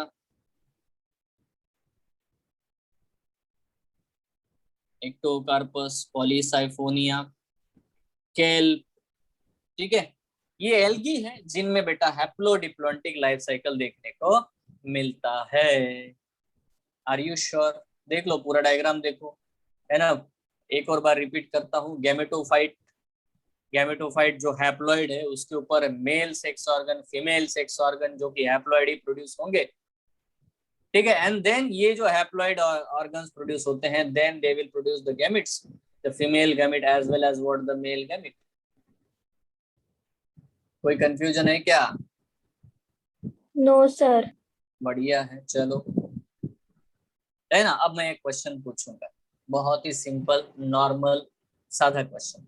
question ये है, what is the first stage of the gametophytic generation. ये क्वेश्चन नीट का है, previous year. Which one is the first stage of the gametophytic generation? Option दे देता हूं मैं, spores, gamete, zygote, spore mother cell. बताओ। Gamete. First stage of gametophytic generation. Gametophytic generation पहले कहां से शुरू होती है, मतलब हैप्लॉइड जनरेशन सबसे पहले कहां से शुरू होती है, सबसे पहले क्या बनता है? गैमेट। गैमेटोफिटिक जनरेशन, आराम से देखो आपके सामने आंसर है। एरोज को देखो, एरोज कैसे दौड़ रहे हैं, एरोज में देखो लो, सबसे पहले कहां से शुरू? हाँ, जाइगोट। क्या क्या? अरे बेटा, सबसे पहले स्पोर्स बनेंगे, स्पोर जर्मिनेट होकर के गैमेटोफाइट बनेंगे, गैमेटोफाइट के ऊपर सेक्स ऑर्गन्स आएंगे और सेक्स ऑर्गन्स गैमेट बनाएंगे। आपको समझ में आती है बात? ठीक है, फिर से वही क्वेश्चन, गैमेटोफाइटिक जनरेशन की पहली स्टेज क्या है? Options, spores, gametes, zygote, spore mother cell. अभी आंसर दो। स्पोर्स। Exactly, spores. सबसे पहले स्पोर ही बन रहा है ना, ठीक है। हाँ, स्पोर से शुरुआत होती है बेटा गैमेटोफिटिक जनरेशन की। ठीक है, अच्छा, अगर मैं यही क्वेश्चन थोड़ा अलग ढंग से पूछता हूँ, हाँ ध्यान से, अभी ध्यान से, which is the last stage of gametophytic generation? अभी तो बता सकते हो आप लोग। Spore mother cell. Last stage of gametophytic generation,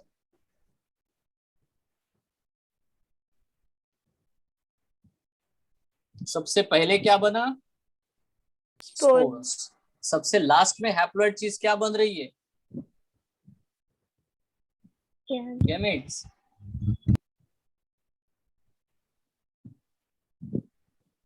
दिख रहा है क्या?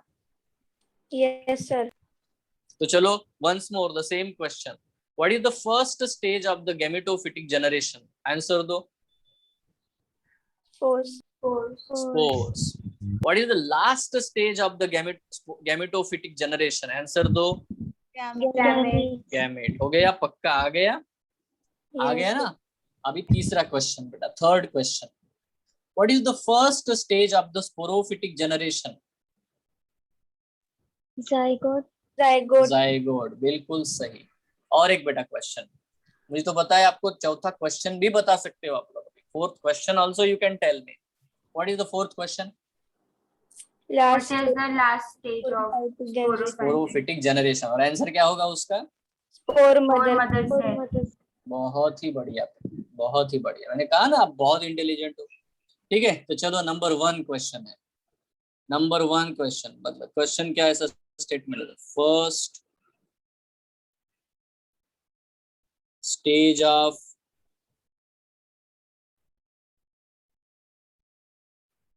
गैमेटोफिटिक जनरेशन क्या होगा? स्पोर्स। ठीक है, दूसरा last stage of gametophytic generation gametes. बहुत ही बढ़िया। ठीक है, अच्छा फिर आता है first stage of sporophytic generation, है ना? क्या होगा? Zygote. लास्ट क्वेश्चन बेटा, last stage of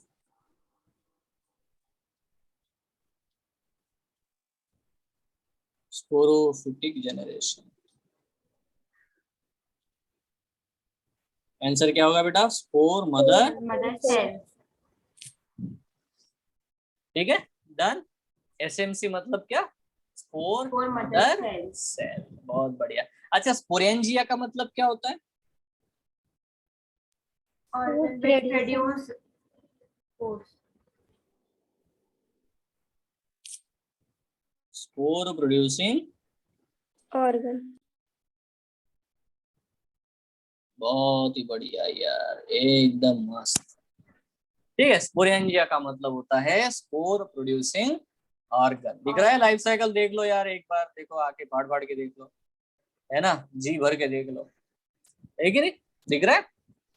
Yes sir. देखो इसमें कोई प्रॉब्लम है? कोई भी नहीं। देखो अब मैं क्वेश्चन पूछता हूँ, जब भी आपको कोई पूछे, एनीवन विल आस्क यू, है ना, match the column zygotic meiosis, sporic meiosis and gametogenic meiosis, और दूसरी तरफ होगा haploidic life cycle, diploidic life cycle and haplodiploidic life cycle. तो आप कर पाओगे? Yes sir. है ना? zygotic meiosis का मतलब ही क्या होगा? Haplontic. Haploidic life cycle. और बेटा गैमेटोजेनिक meiosis में क्या होगा? Diplontic. Diploidic life cycle. और स्पोरिक meiosis है तो क्या होगा? Haplodiploidic. Haplodiploidic life cycle. क्या बात है, क्या बात है, क्या टैलेंट है तुम लोगों में, खतरनाक, है ना? गजब ही टैलेंट भर के रखा हुआ। तो ये देखो, ये बहुत ही बढ़िया चीज है बेटा, आपको तो आ गया यार। अभी है ना, हमारी एनसीईआरटी एक और पॉइंट कहती है, बोलती है कि सम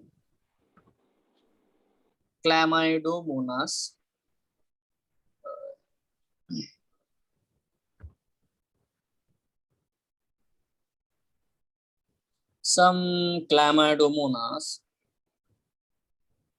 shows haplontic life cycle।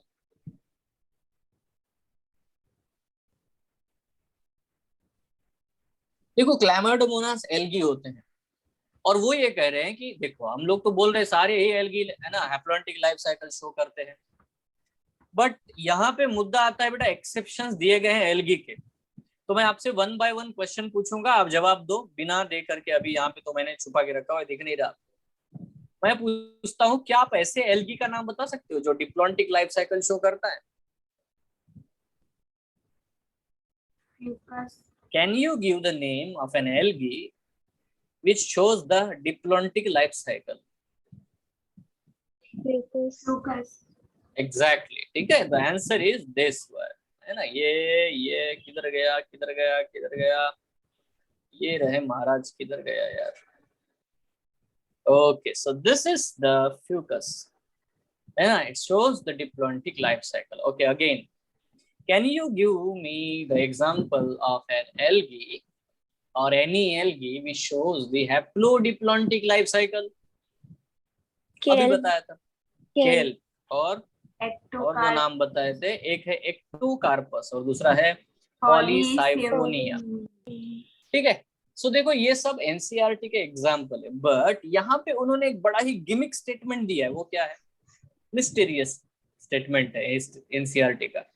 सम क्लैमाइडोमोनास, अभी क्लैमाइडोमोनास एल्गी होते हैं, some chlamydomonas shows the haplontic life cycle. अब ये वर्ड, इसमें क्या चीज आपको अटपटी सी लगती है इस पूरे स्टेटमेंट में? सम ये अटपट क्यों लग? क्योंकि देखो क्लैमाइडोमोनास तो एल्गी है और सब नहीं हैप्लॉन्टिक लाइफ साइकिल शो करना चाहिए, तो बिल्कुल बेटा ऐसा नहीं है, है ना। कुछ क्लैमाइडोमोनास हैप्लॉन्टिक लाइफ साइकिल नहीं शो करते, है ना। वो हैप्लोडिप्लॉन्टिक लाइफ साइकिल शो करते हैं, डिप्लॉन्टिक लाइफ साइकिल शो करते हैं। ठीक है, इसीलिए बेटा यहाँ पे उन्होंने ऐसा स्टेटमेंट लिखा हुआ है। बट एक किसी भी बच्चे को जब वो पढ़ेगा एनसीईआरटी तो उसे वो पकड़ में नहीं आता, वो बोलता है कि अरे ये क्या लिखा है। ठीक है, so I hope it is very very clear to you. आपको तीनों लाइफ साइकिल जो है वो क्लियरली समझ में आते हैं, बेसिक इसका बड़ा समझ में आता है। देखो ये अगर आपको समझ में आता है ना, तो फिर आपको हम लोग जो आगे पढ़ने वाले हैं प्लांट्स के बारे में, ये हमारे लिए बहुत बहुत आसान होने वाला है। Yes, are you confident? कोई डाउट है, कोई क्वेश्चन है, पूछ लो। Is there any doubt, any confusion? You can ask.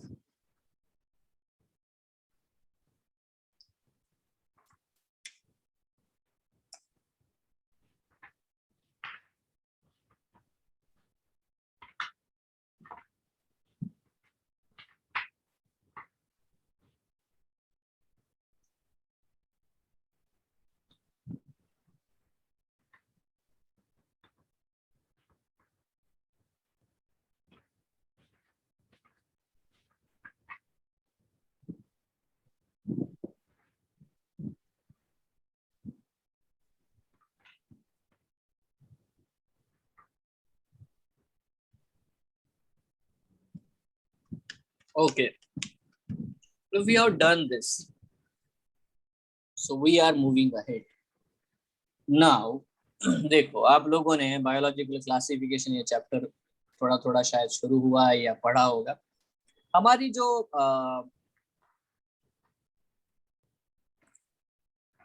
NCERT है ना, जिसमें प्लांट किंगडम ये चैप्टर दिया गया है, ठीक है, हमारी एनसीईआरटी एक बहुत ही साधारण से बात को आपको बताती है, और वो क्या है चलो समझ लेते हैं, है ना। एक साइंटिस्ट का नाम है बेटा, क्लासिफिकेशन के बारे में हमें यहाँ पे कुछ चीजें बताई जाएंगी इन प्लांट किंगडम चैप्टर। जैसे ही चैप्टर शुरू होता है वैसे ही बेटा, है ना, आपको कुछ चीजें बताई जाती है। चलो देख लेते हैं। तो so right now when we talk about the classification, तो सबसे पहली बात आती है, हमें एक साइंटिस्ट का नाम पता होना चाहिए जिनका नाम है A.P.D. कैंडोल। ठीक है, ये नाम A.P.D. कैंडोल। ठीक है, इन्होंने क्या बताया है कि देखो, he classified the different types of the classification. मतलब ये होता है कि हम लोग अगर सपोज आपके मैं क्लासरूम में आ जाऊं तो मैं देखूंगा कि सारे स्टूडेंट बैठे हुए हैं, तो आपका कॉमन कैरेक्टर क्या है सारों का? कि आप स्टूडेंट हो, that is a common character. ठीक है, तो मैंने कहा कि okay these all are the students, kingdom student, correct है? समझ गए क्या? इतना समझे? अरे हाँ या ना, कुछ तो बोलो। Sir can you repeat? हाँ बिल्कुल सिंपल है। देखो मैं ये कह रहा हूँ कि मैं आपके क्लासरूम में आऊंगा और क्लासरूम में बहुत सारे बच्चे बैठे हुए हैं, मैं आपको एक ग्रुप में, बड़े ग्रुप में इंक्लूड करना चाहता हूँ, तो मैंने एक कैरेक्टर लिया और कैरेक्टर है कि आप स्टूडेंट हो। ठीक है, तो मैंने डिसाइड किया कि the largest group is the student, मतलब किंगडम स्टूडेंट, ऐसा मैंने कहा। करेक्ट है क्या? समझे क्या? Yes sir. अब मैं ये करना चाहता हूँ कि आपके क्लास में जितने भी स्टूडेंट हैं उनको, है ना, दो ग्रुप में बांटना चाहता हूँ। मैंने आपको ये टास्क दिया, बोला कि एक काम करो, आप है ना ये स्टूडेंट को है ना कोई एक कैरेक्टर ले लो और उसके हिसाब से बेटा 2 ग्रुप बांट दो, ठीक है? तो आप कैसे करोगे, बता सकते हो? जेंडर। जेंडर ये कैरेक्टर लिया, तो जेंडर कैरेक्टर लिया, okay, some students are boys and some students are girl, ऐसा हमने उसको डिवाइड कर दिया। बहुत बढ़िया। मैंने फिर बोला कि चलो आयशा ने शुरुआत करी है जेंडर कंसिडर करके, तो मैंने आयशा से पूछा कि देखो देखो ये जो ग्रुप बनाया तुमने स्टूडेंट और गर्ल्स का, है ना, आप एक काम करो, ये जो गर्ल्स है ना इनको भी आप लोग है ना अलग अलग कर दो, इनके भी 3 या 2 ग्रुप बना दो। Can you any select any peculiar characteristic to separate the 2 girls group?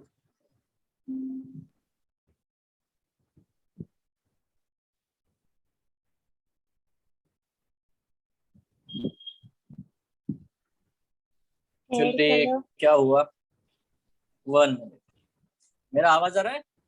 Yes sir, आ रहा है। Yes, sir. अच्छा ठीक है, देख लेते कुछ तो गड़बड़ हुई है, something happened.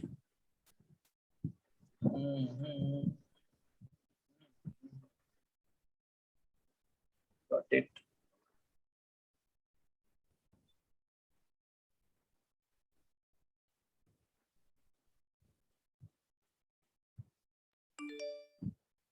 ओके हाँ, तो आयशा मैं तुमसे कुछ चर्चा कर रहा था, कहाँ गई आयशा? Yes sir. हाँ तो बता, अब क्यों मैंने बोला कि स्टूडेंट को तूने क्लासिफाई कर दिया on the basis of gender, 2 group बना दिए, गर्ल्स का और बॉयज का, बराबर है? यस। मैंने कहा यार ये गर्ल्स है ना इनको भी 2 ग्रुप में बांट दे, अभी इसका भी छोटा ग्रुप बना दे और एक छोटा है ना कैटेगरी करा देते हैं, तो कैसे करोगी, क्या कैरेक्टर सिलेक्ट करोगे? हाइट। क्या हाइट उनकी। हाइट से तो यार हाँ ठीक है कर सकती हो, तो देखो ऐसा नहीं लगेगा कि हाइट कैरेक्टर लेकर के फंस जाओगे, हाँ। मतलब कोई एक ऐसी गर्ल होगी जिसको आप ना तो ऊंचों में डाल सकते हो ना है ना छोटों में डाल सकते हो, ऐसा नहीं लगता? Yes sir. फंस जाओगी ना, तो फिर हमने दूसरे साइंटिस्ट को बुलाया, दीप्ति को। Deepti is another scientist. उसने देखा कि जो आयशा ने जो क्लासिफिकेशन किया था ना हाइट का कैरेक्टर लेकर के, उसमें बड़ी गड़बड़ी है, सुटेबल नहीं है यार, ये अजीब सा कैरेक्टर लिया इसने, सही है ना?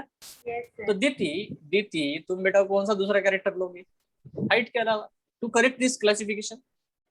Hair color. Hair colour? अरे कोई भी कुछ भी कलर करके आ जाएगा है ना, उनका नाम, नाम स्टार्टिंग से कुछ लेटर। नहीं होता ना। सो एनीवे, तो आपको बात समझ में आ रही है? मतलब अगर हम कैरेक्टर चेंज करें तो क्लासिफिकेशन चेंज होता है कि नहीं होता है, ये बता दो। Yes, sir. आपको पॉइंट समझ में आया? So whenever we change the characters the classification will change. तो इसीलिए कैरेक्टराइजेशन बहुत क्लासिफिकेशन का, अगर मान लो किसी ने ये कंसिडर कर लिया होता, क्लास में एंट्री करते जैसे मैं आया, ठीक है, श्रेय को हमने बोला श्रेय जैसे तुम क्लासरूम में आओ और सबको स्टूडेंट को देखो, ठीक है, और मैं बोलूंगा कि जेंडर के अलावा कोई और भी दूसरा कैरेक्टर ले लो, डोंट कंसिडर द जेंडर, तो श्रेय ने क्या किया, स्पेक्स को कैरेक्टर बना दिया, ऐसे बच्चे जो स्पेक्स पहनते हैं, ऐसे बच्चे जो स्पेक्स नहीं पहनते, तो उसने एक ग्रुप बना दिया, तो ये पॉसिबल है ना? So what I am telling you, if you change the characterization the classification will change. So classification is an ever changing phenomenon, yes or no? Yes sir. अरे समझ में आ रहा है, बड़ा सिंपल Yes, कंसेप्ट है, sir. Yes sir. है ना? if you change the character the classification will change. तो एपीडी कैंडोल भाई साहब ने यही ऑब्जर्व किया कि बहुत सारे लोगों ने बहुत अलग अलग प्रकार के क्लासिफिकेशन दिए गए हैं। इसका बढ़िया एग्जाम्पल आपका पीरियोडिक टेबल भी है, आपने पीरियोडिक टेबल के बारे में जरूर पढ़ा होगा 9th या 10th में। पहले वो है ना टंग टंग बजा के देखते तो मेटल है, नहीं बजा तो नॉन मेटल है, ऐसा क्लासिफिकेशन था। फिर Yes, sir. किसी ने ट्रायड लाया, किसी ने ऑक्टेव वाला कंसेप्ट लाया, किसी ने एटॉमिक वेट वाला कंसेप्ट लाया, किसी ने एटॉमिक नंबर वाला लाया, तो कैरेक्टर बदलते गए, वैसे वैसे क्लासिफिकेशन भी चेंज हुआ। तो सेम थिंग जब हम प्लांट्स और एनिमल्स का क्लासिफिकेशन करते हैं तो बेटा कुछ लोगों ने अलग अलग कैरेक्टर्स लिए, कुछ कैरेक्टर ऐसे हैं, मतलब कुछ क्लासिफिकेशन ऐसे लोगों ने बनाए जो भयंकर बेटा रैशनल क्लासिफिकेशन है, जिनका कोई मतलब ही नहीं है। रैशनल बेटा देयर इज नो लॉजिक, ठीक है, लॉजिकल नहीं है यार, no logic, no proper logic, no proper character. बताओ ये जो क्लासिफिकेशन था ना, ये कैसा क्लासिफिकेशन, देखो मैं बताता हूँ। जैसे किसी ने बताया, मतलब आयशा ने भी शायद बोला था कि सर नम नाम से, तो ऐसा किया गया चलो अल्फाबेटिकल ऑर्डर में लगा दो सबको,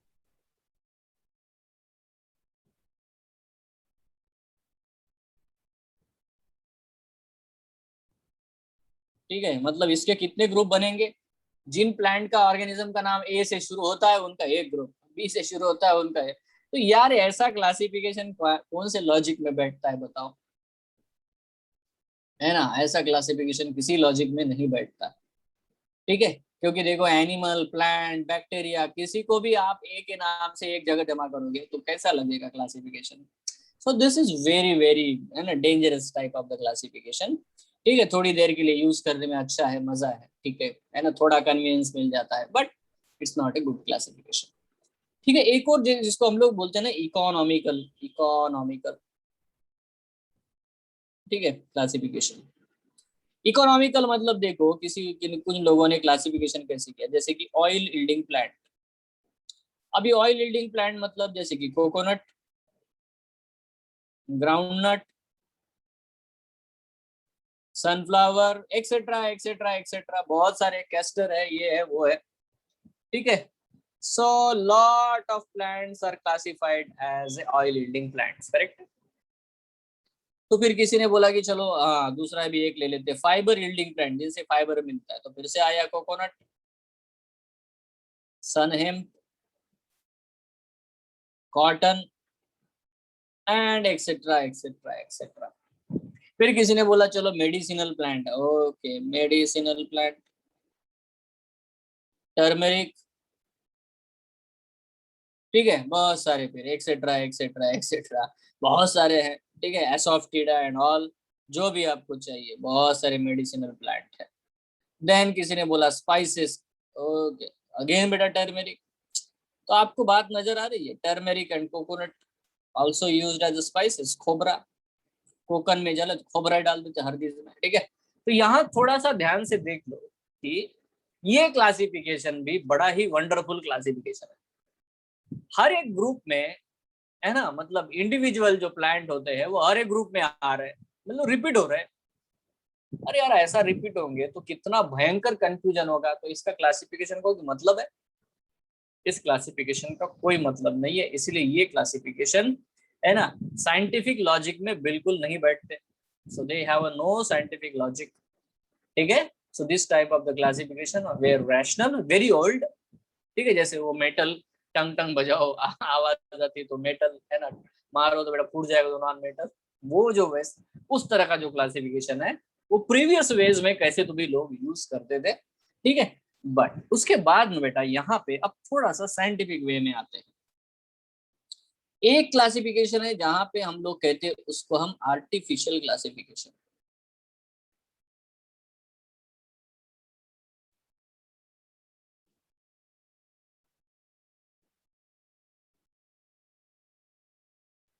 इसे हम लोग कहते हैं आर्टिफिशियल क्लासिफिकेशन। क्या मतलब है आर्टिफिशियल क्लासिफिकेशन का? आर्टिफिशियल क्लासिफिकेशन का ये मतलब होता है कि अगर हम लोग यहाँ पे लेते हैं फ्यू मॉर्फोलॉजिकल कैरेक्टर्स,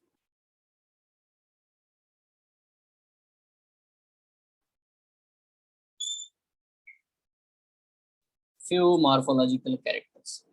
अब इसका सबसे बढ़िया एग्जांपल है बेटा थियोफ्रेस्टस,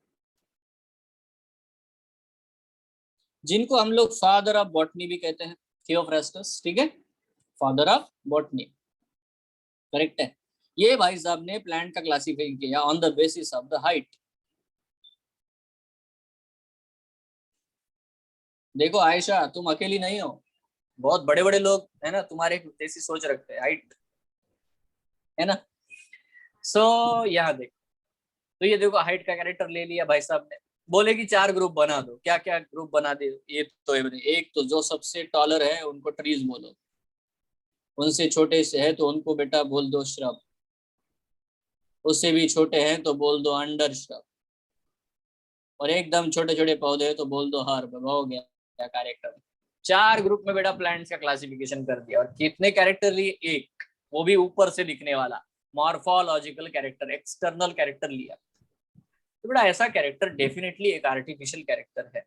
क्यों? क्योंकि हर्ब में जिम्नोस्पर्म भी आते हैं, ब्रायोफाइट भी आते हैं, टेरिडोफाइट भी, बहुत छोटे छोटे पौधे होते हैं वो। तो आप तो क्लासीफाई नहीं कर पा रहे हो अकॉर्डिंग। अगर आपने सिर्फ हाइट ये कैरेक्टर ले लिया तो बेटा आप तो बहुत सारे नॉन फ्लावरिंग प्लांट को और फ्लावरिंग प्लांट को एक ही जगह ढक रहे हो। सो ऐसा क्लासिफिकेशन आर्टिफिशियल नहीं लगता क्या? नेचुरल लगता है आपको, है ना?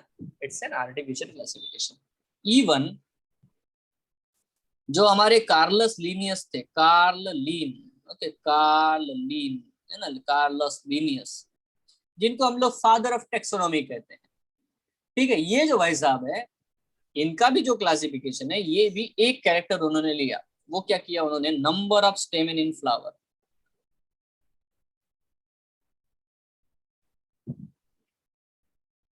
ये कैरेक्टर ले लिया, नंबर ऑफ स्टेमन इन फ्लावर, और इसके हिसाब से उन्होंने 24 ग्रुप बना दिए। कितने बना दिए बेटा? 24 ग्रुप, नंबर ऑफ स्टेमन इन का फ्लावर। अब जैसे कि पहला ग्रुप है ना, मोनेंड्रिया। मोनेंड्रिया मतलब फ्लावर में एक ही स्टेमन होगा। फिर आता है बेटा डायंड्रिया,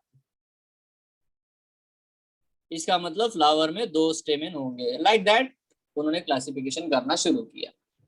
तो बेटा ऐसे उन्होंने 23 ग्रुप बना दिए, ठीक है, रुके नहीं, और एक ग्रुप बनाया 24। और ये क्या था? ये था नोनेंड्रिया, ठीक है। अभी नोनेंड्रिया में मतलब नो स्टेमन। अब आप सोचोगे नो स्टेमन, हाँ भाई, नो फ्लावर। तो ये बहुत बड़ा ग्रुप बना दिया, क्योंकि कार्लस लीनियस का ही 2 किंगडम सिस्टम था। उनके हिसाब से बेटा 2 ही किंगडम बनते हैं, प्लांटी और एनिमेलिया। तो फिर जो जो बेटा सेल वॉल धारी सेल है, जिनके पास भी सेल वॉल है, उनको सबको नोनेंड्री में डाल दिया। जैसे कि बैक्टीरिया को भी उसने नोनेंड्रिया में रखा, फंजाई को भी नोनेंड्रिया में रखा, एल्गी, ब्रायोफाइटा, टेरिडोफाइटा, जिम्नोस्पर्म, सबको, क्योंकि इनमें किसी में भी फ्लावर आता ही नहीं है ना, तो फ्लावर ही नहीं है तो स्टेमिन कहाँ से होगा? इसीलिए एक बहुत बड़ा ग्रुप बना दिया नोनेंड्रिया। तो बेटा ये आपको नेचुरल क्लासिफिकेशन लगता है क्या? मतलब देखो, बैक्टीरिया भी जिस ग्रुप में है उसमें बेटा जिम्नोस्पर्म भी है ना। तो ये किसी भी हालत में बेटा एक नेचुरल क्लासिफिकेशन नहीं दिखता है। This is an artificial classification. बात समझ में आती है क्या? Yes sir. अरे क्लियर है ना? है ना? Yes, इसीलिए sir. मैंने आपसे ये करवाया, आपको कुछ समझ में आता है। अगर साइंटिस्ट हो तो आप क्या करोगे? आप भी ऐसा ही कुछ करोगे, ठीक है। आगे आगे डेवलप होते चले जाओगे कि हाँ मैं, है ना, एक दूसरों की गलती से सीखते चले जाओगे। तो बेटा this classification is not best classification. देखो, बेस्ट क्लासिफिकेशन का क्राइटेरिया हमारी एनसीईआरटी बताती है, ठीक है। बेस्ट क्लासिफिकेशन का क्या क्राइटेरिया होना चाहिए, ठीक है। मैं आपको एक इम्पोर्टेंट ये चीज बता देता हूँ। मान लेते हैं प्रांजल का बर्थडे है, ठीक है, बर्थडे है, और प्रांजल ने बाकी जितने भी आपके जो फ्रेंड लोग हैं, अभी आयशा, दीति, श्रेय, सबको बुला लिया। बाकी के नाम नहीं दिख रहे मुझे, ठीक है। तो बेटा ये जो है, जो बोलेगा उसका नाम दिखता है, खुशहाली, क्रिस्टी, सोहम, सना, सबको बुलाया, सब लोग आ गए, ठीक है। अब बेटा ये बर्थडे थोड़ा सेलिब्रेट हुआ, बट प्रांजल गर्ल है कि बॉय है, पहले बता दो, नहीं तो मैं गलत गलत बोलता रहूंगा, क्योंकि दोनों के नाम होते हैं। गर्ल हो, ठीक है, चलो। तो यहाँ पे मुद्दा है कि प्रांजल ने जैसे ही बर्थडे के लिए सबको बुलाया, शी इज एनवायरमेंटलिस्ट, मतलब उसको एनवायरमेंट से बड़ा ही प्यार है, ठीक। और उसने क्या किया, अपने जो ना रिटर्न गिफ्ट देते हैं तो उसने एक कोई तो भी प्लांट जैसे मैंगो या कोई प्लांट उठा के लाया नर्सरी से, सारे क्लोन उठा के लाए और सबको हाथ में दे दिए। ठीक है, और सबको हाथ में देने के बाद बोला कि जाओ लेके जाओ ये, है ना, तुम लोगों को मेरी कसम है अगली बार जब मैं बर्थडे को बुलाऊंगी तो ये पेड़ जो है आपके जिंदा रहने चाहिए, है ना, और मुझे नाराज मत करना, दोस्ती की कसम है, ठीक है, बर्थडे की कसम है, व्हाटएवर, है ना, ऐसा बड़ा इमोशनल, है ना, भयंकर कर दिया।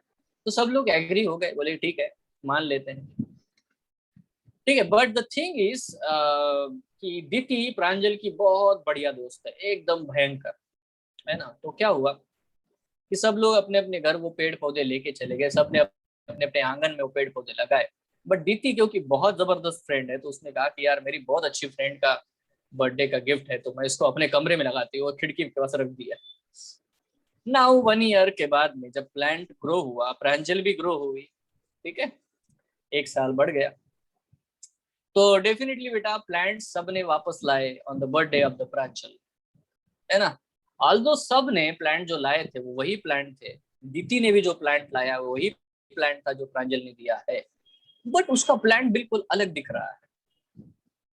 Can any one of you tell me why? Sir, because it was in a room. It was in a room, the room is dark.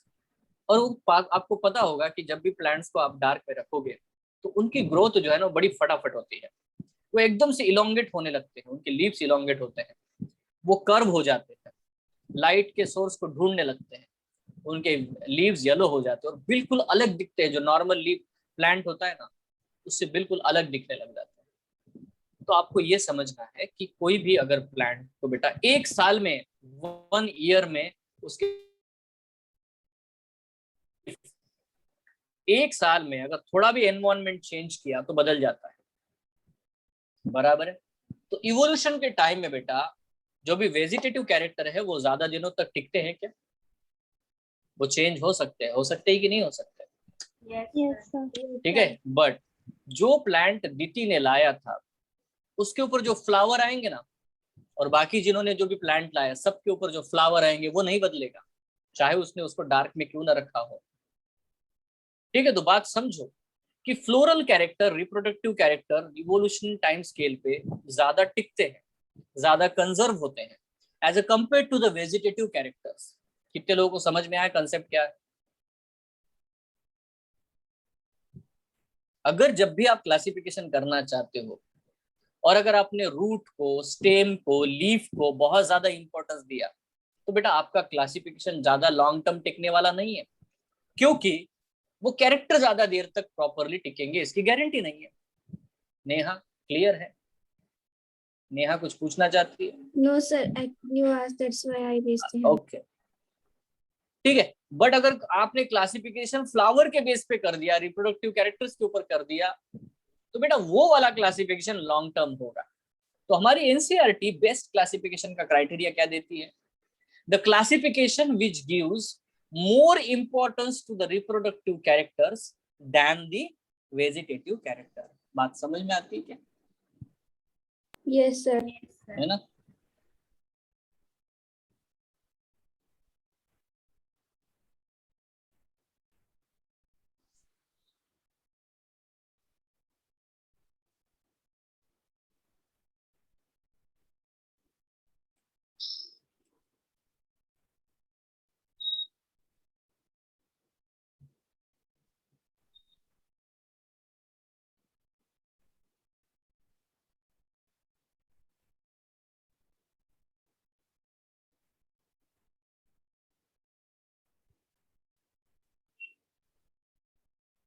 इसके आगे हमारी एनसीईआरटी और लिखती है, क्या लिखती है वो? और वो ये लिखना चाहती है कि ऐसा क्यों? Why? Because reproductive characters are more conserved, है ना, वो उनका कंजर्वेशन होता है when you consider the evolutionary time scale. जब आप इवोल्यूशनरी टाइम स्केल को कंसीडर करते हो then the vegetative characters are more conserved. Are you sure everyone? मेरे प्यारे बच्चों, इंटेलिजेंट बच्चों, समझ में आता है कंसेप्ट बेस्ट क्लासिफिकेशन का? तो यहाँ पे आते हैं, artificial classification is not the best classification. because this classification in overall it gives equal weightage to the vegetative as well as the reproductive characters, है ना. Artificial classification is not a best classification because it gives equal weightage to the reproductive as well as the vegetative characters. Is it clear? क्यों बच्चे Yes, clear sir. है ना. So this is the way we have to understand here that कि okay, अब बेटा हम लोग आते हैं आगे के लिए. ठीक है, जो दूसरा इसके बाद में जो रैशनल हो गया, आर्टिफिशियल कार्यक्रम हो गया, अब बेटा तीसरी चीज की तरफ आते हैं. थर्ड है वो है उसको हम लोग बोलते हैं नेचुरल क्लासिफिकेशन.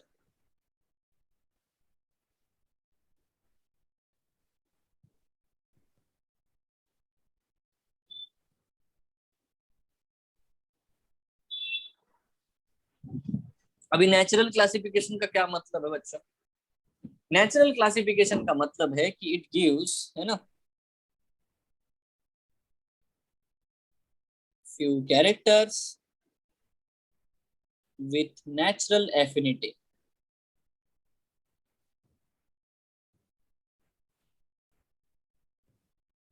जैसे कि अगर हम स्पेक्स वाला कैरेक्टर लेते तो वो आर्टिफिशियल लगता है, बट अगर जेंडर वाला कैरेक्टर रखते लेते हैं तो बिल्कुल नेचुरल वाला है. नेचुरल है ना, नेचुरल क्लासिफिकेशन है ना. आपको बिल्कुल ऐसा मतलब खुद से कुछ स्ट्रगल नहीं करना है, वो क्लियर नेचुरल है. तो देखो हम लोग क्या करते हैं, जैसे कि ऐसे कैरेक्टर्स लेंगे जिनमें, और इसमें सिर्फ है ना इंटरनल कैरेक्टर्स आल्सो कंसीडर.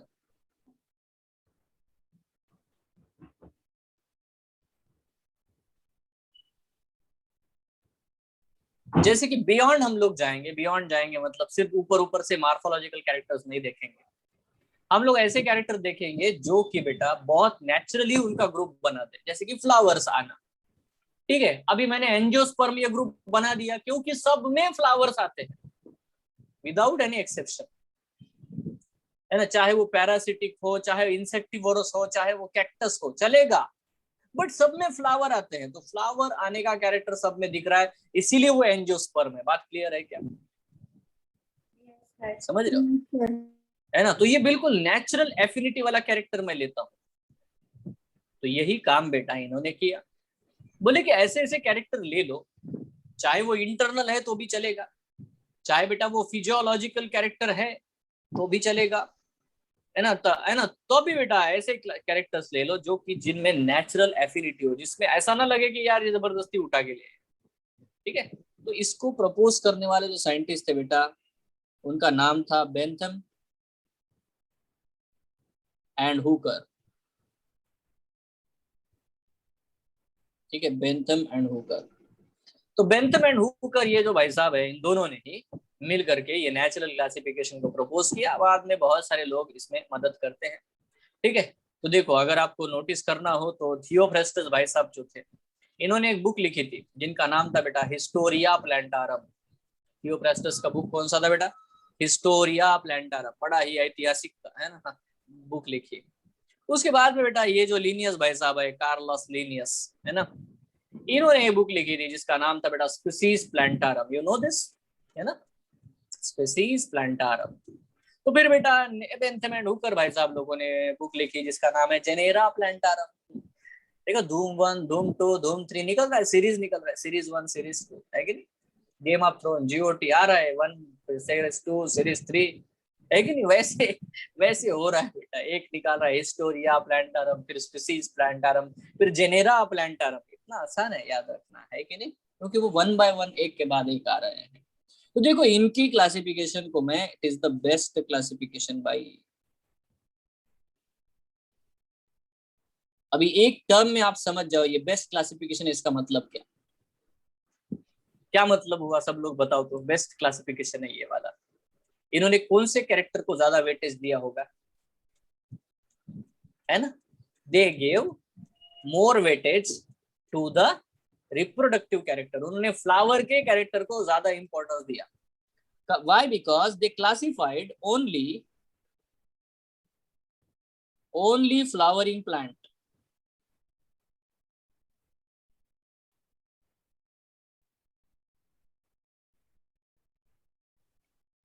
इन्होंने सिर्फ फ्लावरिंग प्लांट का ही क्लासिफिकेशन किया था बेंथम एंड हुकर ने, ये बात को याद रखो। इन्होंने क्या किया था बेटा, ओनली फ्लावरिंग प्लांट्स का ही क्लासिफिकेशन किया था, ठीक है। उन्होंने फ्लावर के ही कैरेक्टर्स को ज्यादा इंपॉर्टेंस दिया। इन्होंने बेटा रिप्रोडक्टिव कैरेक्टर को बहुत ज्यादा वेटेज दिया, जो कि ज्यादा कंजर्व होता है। इसीलिए नेचुरल क्लासिफिकेशन जो बेंथम एंड हुकर का है, ये बेस्ट क्लासिफिकेशन है। वो आपको क्वेश्चन पूछेंगे नीट वाले कि इन्होंने कौन से कैरेक्टर लिए थे, तो आपको हमेशा ये ऑप्शन चुनना पड़ेगा कि सम कैरेक्टर, सम मोर कैरेक्टर, फ्यू नहीं लिखेंगे। फ्यू मतलब देखो यहाँ पे 10 से 12 कैरेक्टर वो लेंगे जिनमें ऐसे कैरेक्टर जो कि नेचुरल एफिनिटी शो करते हैं। क्लियर है क्या? ठीक है। इनका एक ड्रॉबैक मैं आपको समझाता हूँ। देखो आज भी आप लोग अगर कोई बॉटेनिकल गार्डन या म्यूजियम में अगर आप विजिट करते हो, हर्बेरियम में, तो बेटा इनका ही क्लासिफिकेशन फॉलो किया जाता है, बेंथम एंड हुकर का, ठीक है, नेचुरल क्लासिफिकेशन। इनका प्रॉब्लम क्या हुआ, थोड़ा सा ध्यान से समझ लेते हैं। इन्होंने जो क्लासिफिकेशन है उसको थोड़ा इवोल्यूशनरी गलत कर दिया। एल्गी पहले आते हैं, उसके बाद बेटा इवोल्यूशनरी ब्रायोफाइट बाद में आते हैं, इसके बाद में बेटा टेरिडोफाइट इनके बाद में आते हैं, इनके बाद में इन्होंने नंबर दिख दिया बेटा डाइकोट को, और डाइकोट के बाद में जिम्नोस्पर्म्स को, और जिम्नोस्पर्म के बाद में मोनोकॉट को। ना यहाँ पे वो गलती कर गए, ठीक है। ये बीच में है ना, जिम्नोस्पर्म जो है डाल दिया इधर। एक्चुअली आज हम लोग जानते हैं कि डाइकोट भी एंजियोस्पर्म्स है, करेक्ट है।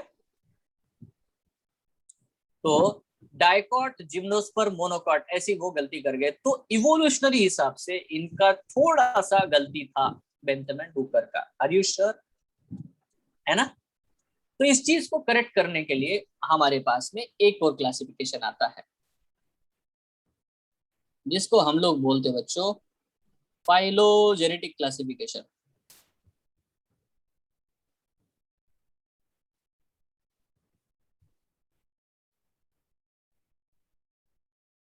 नाउ बच्चों ये फाइलोजेनेटिक क्या होता है, बच्चों बताओ फाइलोजेनेटिक क्लासिफिकेशन का क्या मतलब है। तो फाइलोजेनेटिक क्लासिफिकेशन का मतलब है कि ऐसा क्लासिफिकेशन जो इवोल्यूशनरी हिस्ट्री को कंसिडर करता है।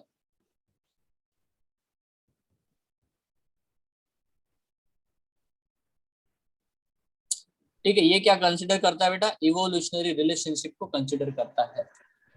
ठीक है, इन्होंने इस गलती को ठीक किया और इन्होंने अरेंज किया कि dicot should be after the gymnosperms. इतना ही बस, समझ रहे हो, है ना। तो बाकी जितनी भी चीजें हैं फाइलोजेनेटिक क्लासिफिकेशन, क्योंकि फाइलोजेनेटिक क्लासिफिकेशन या फाइलोजेनी क्या है या क्लैडिस्टिक्स क्या है, ये सारे कंसेप्ट बेटा हम लोग अपने नेक्स्ट क्लास में, मतलब आने वाले क्लास में पढ़ने वाले हैं।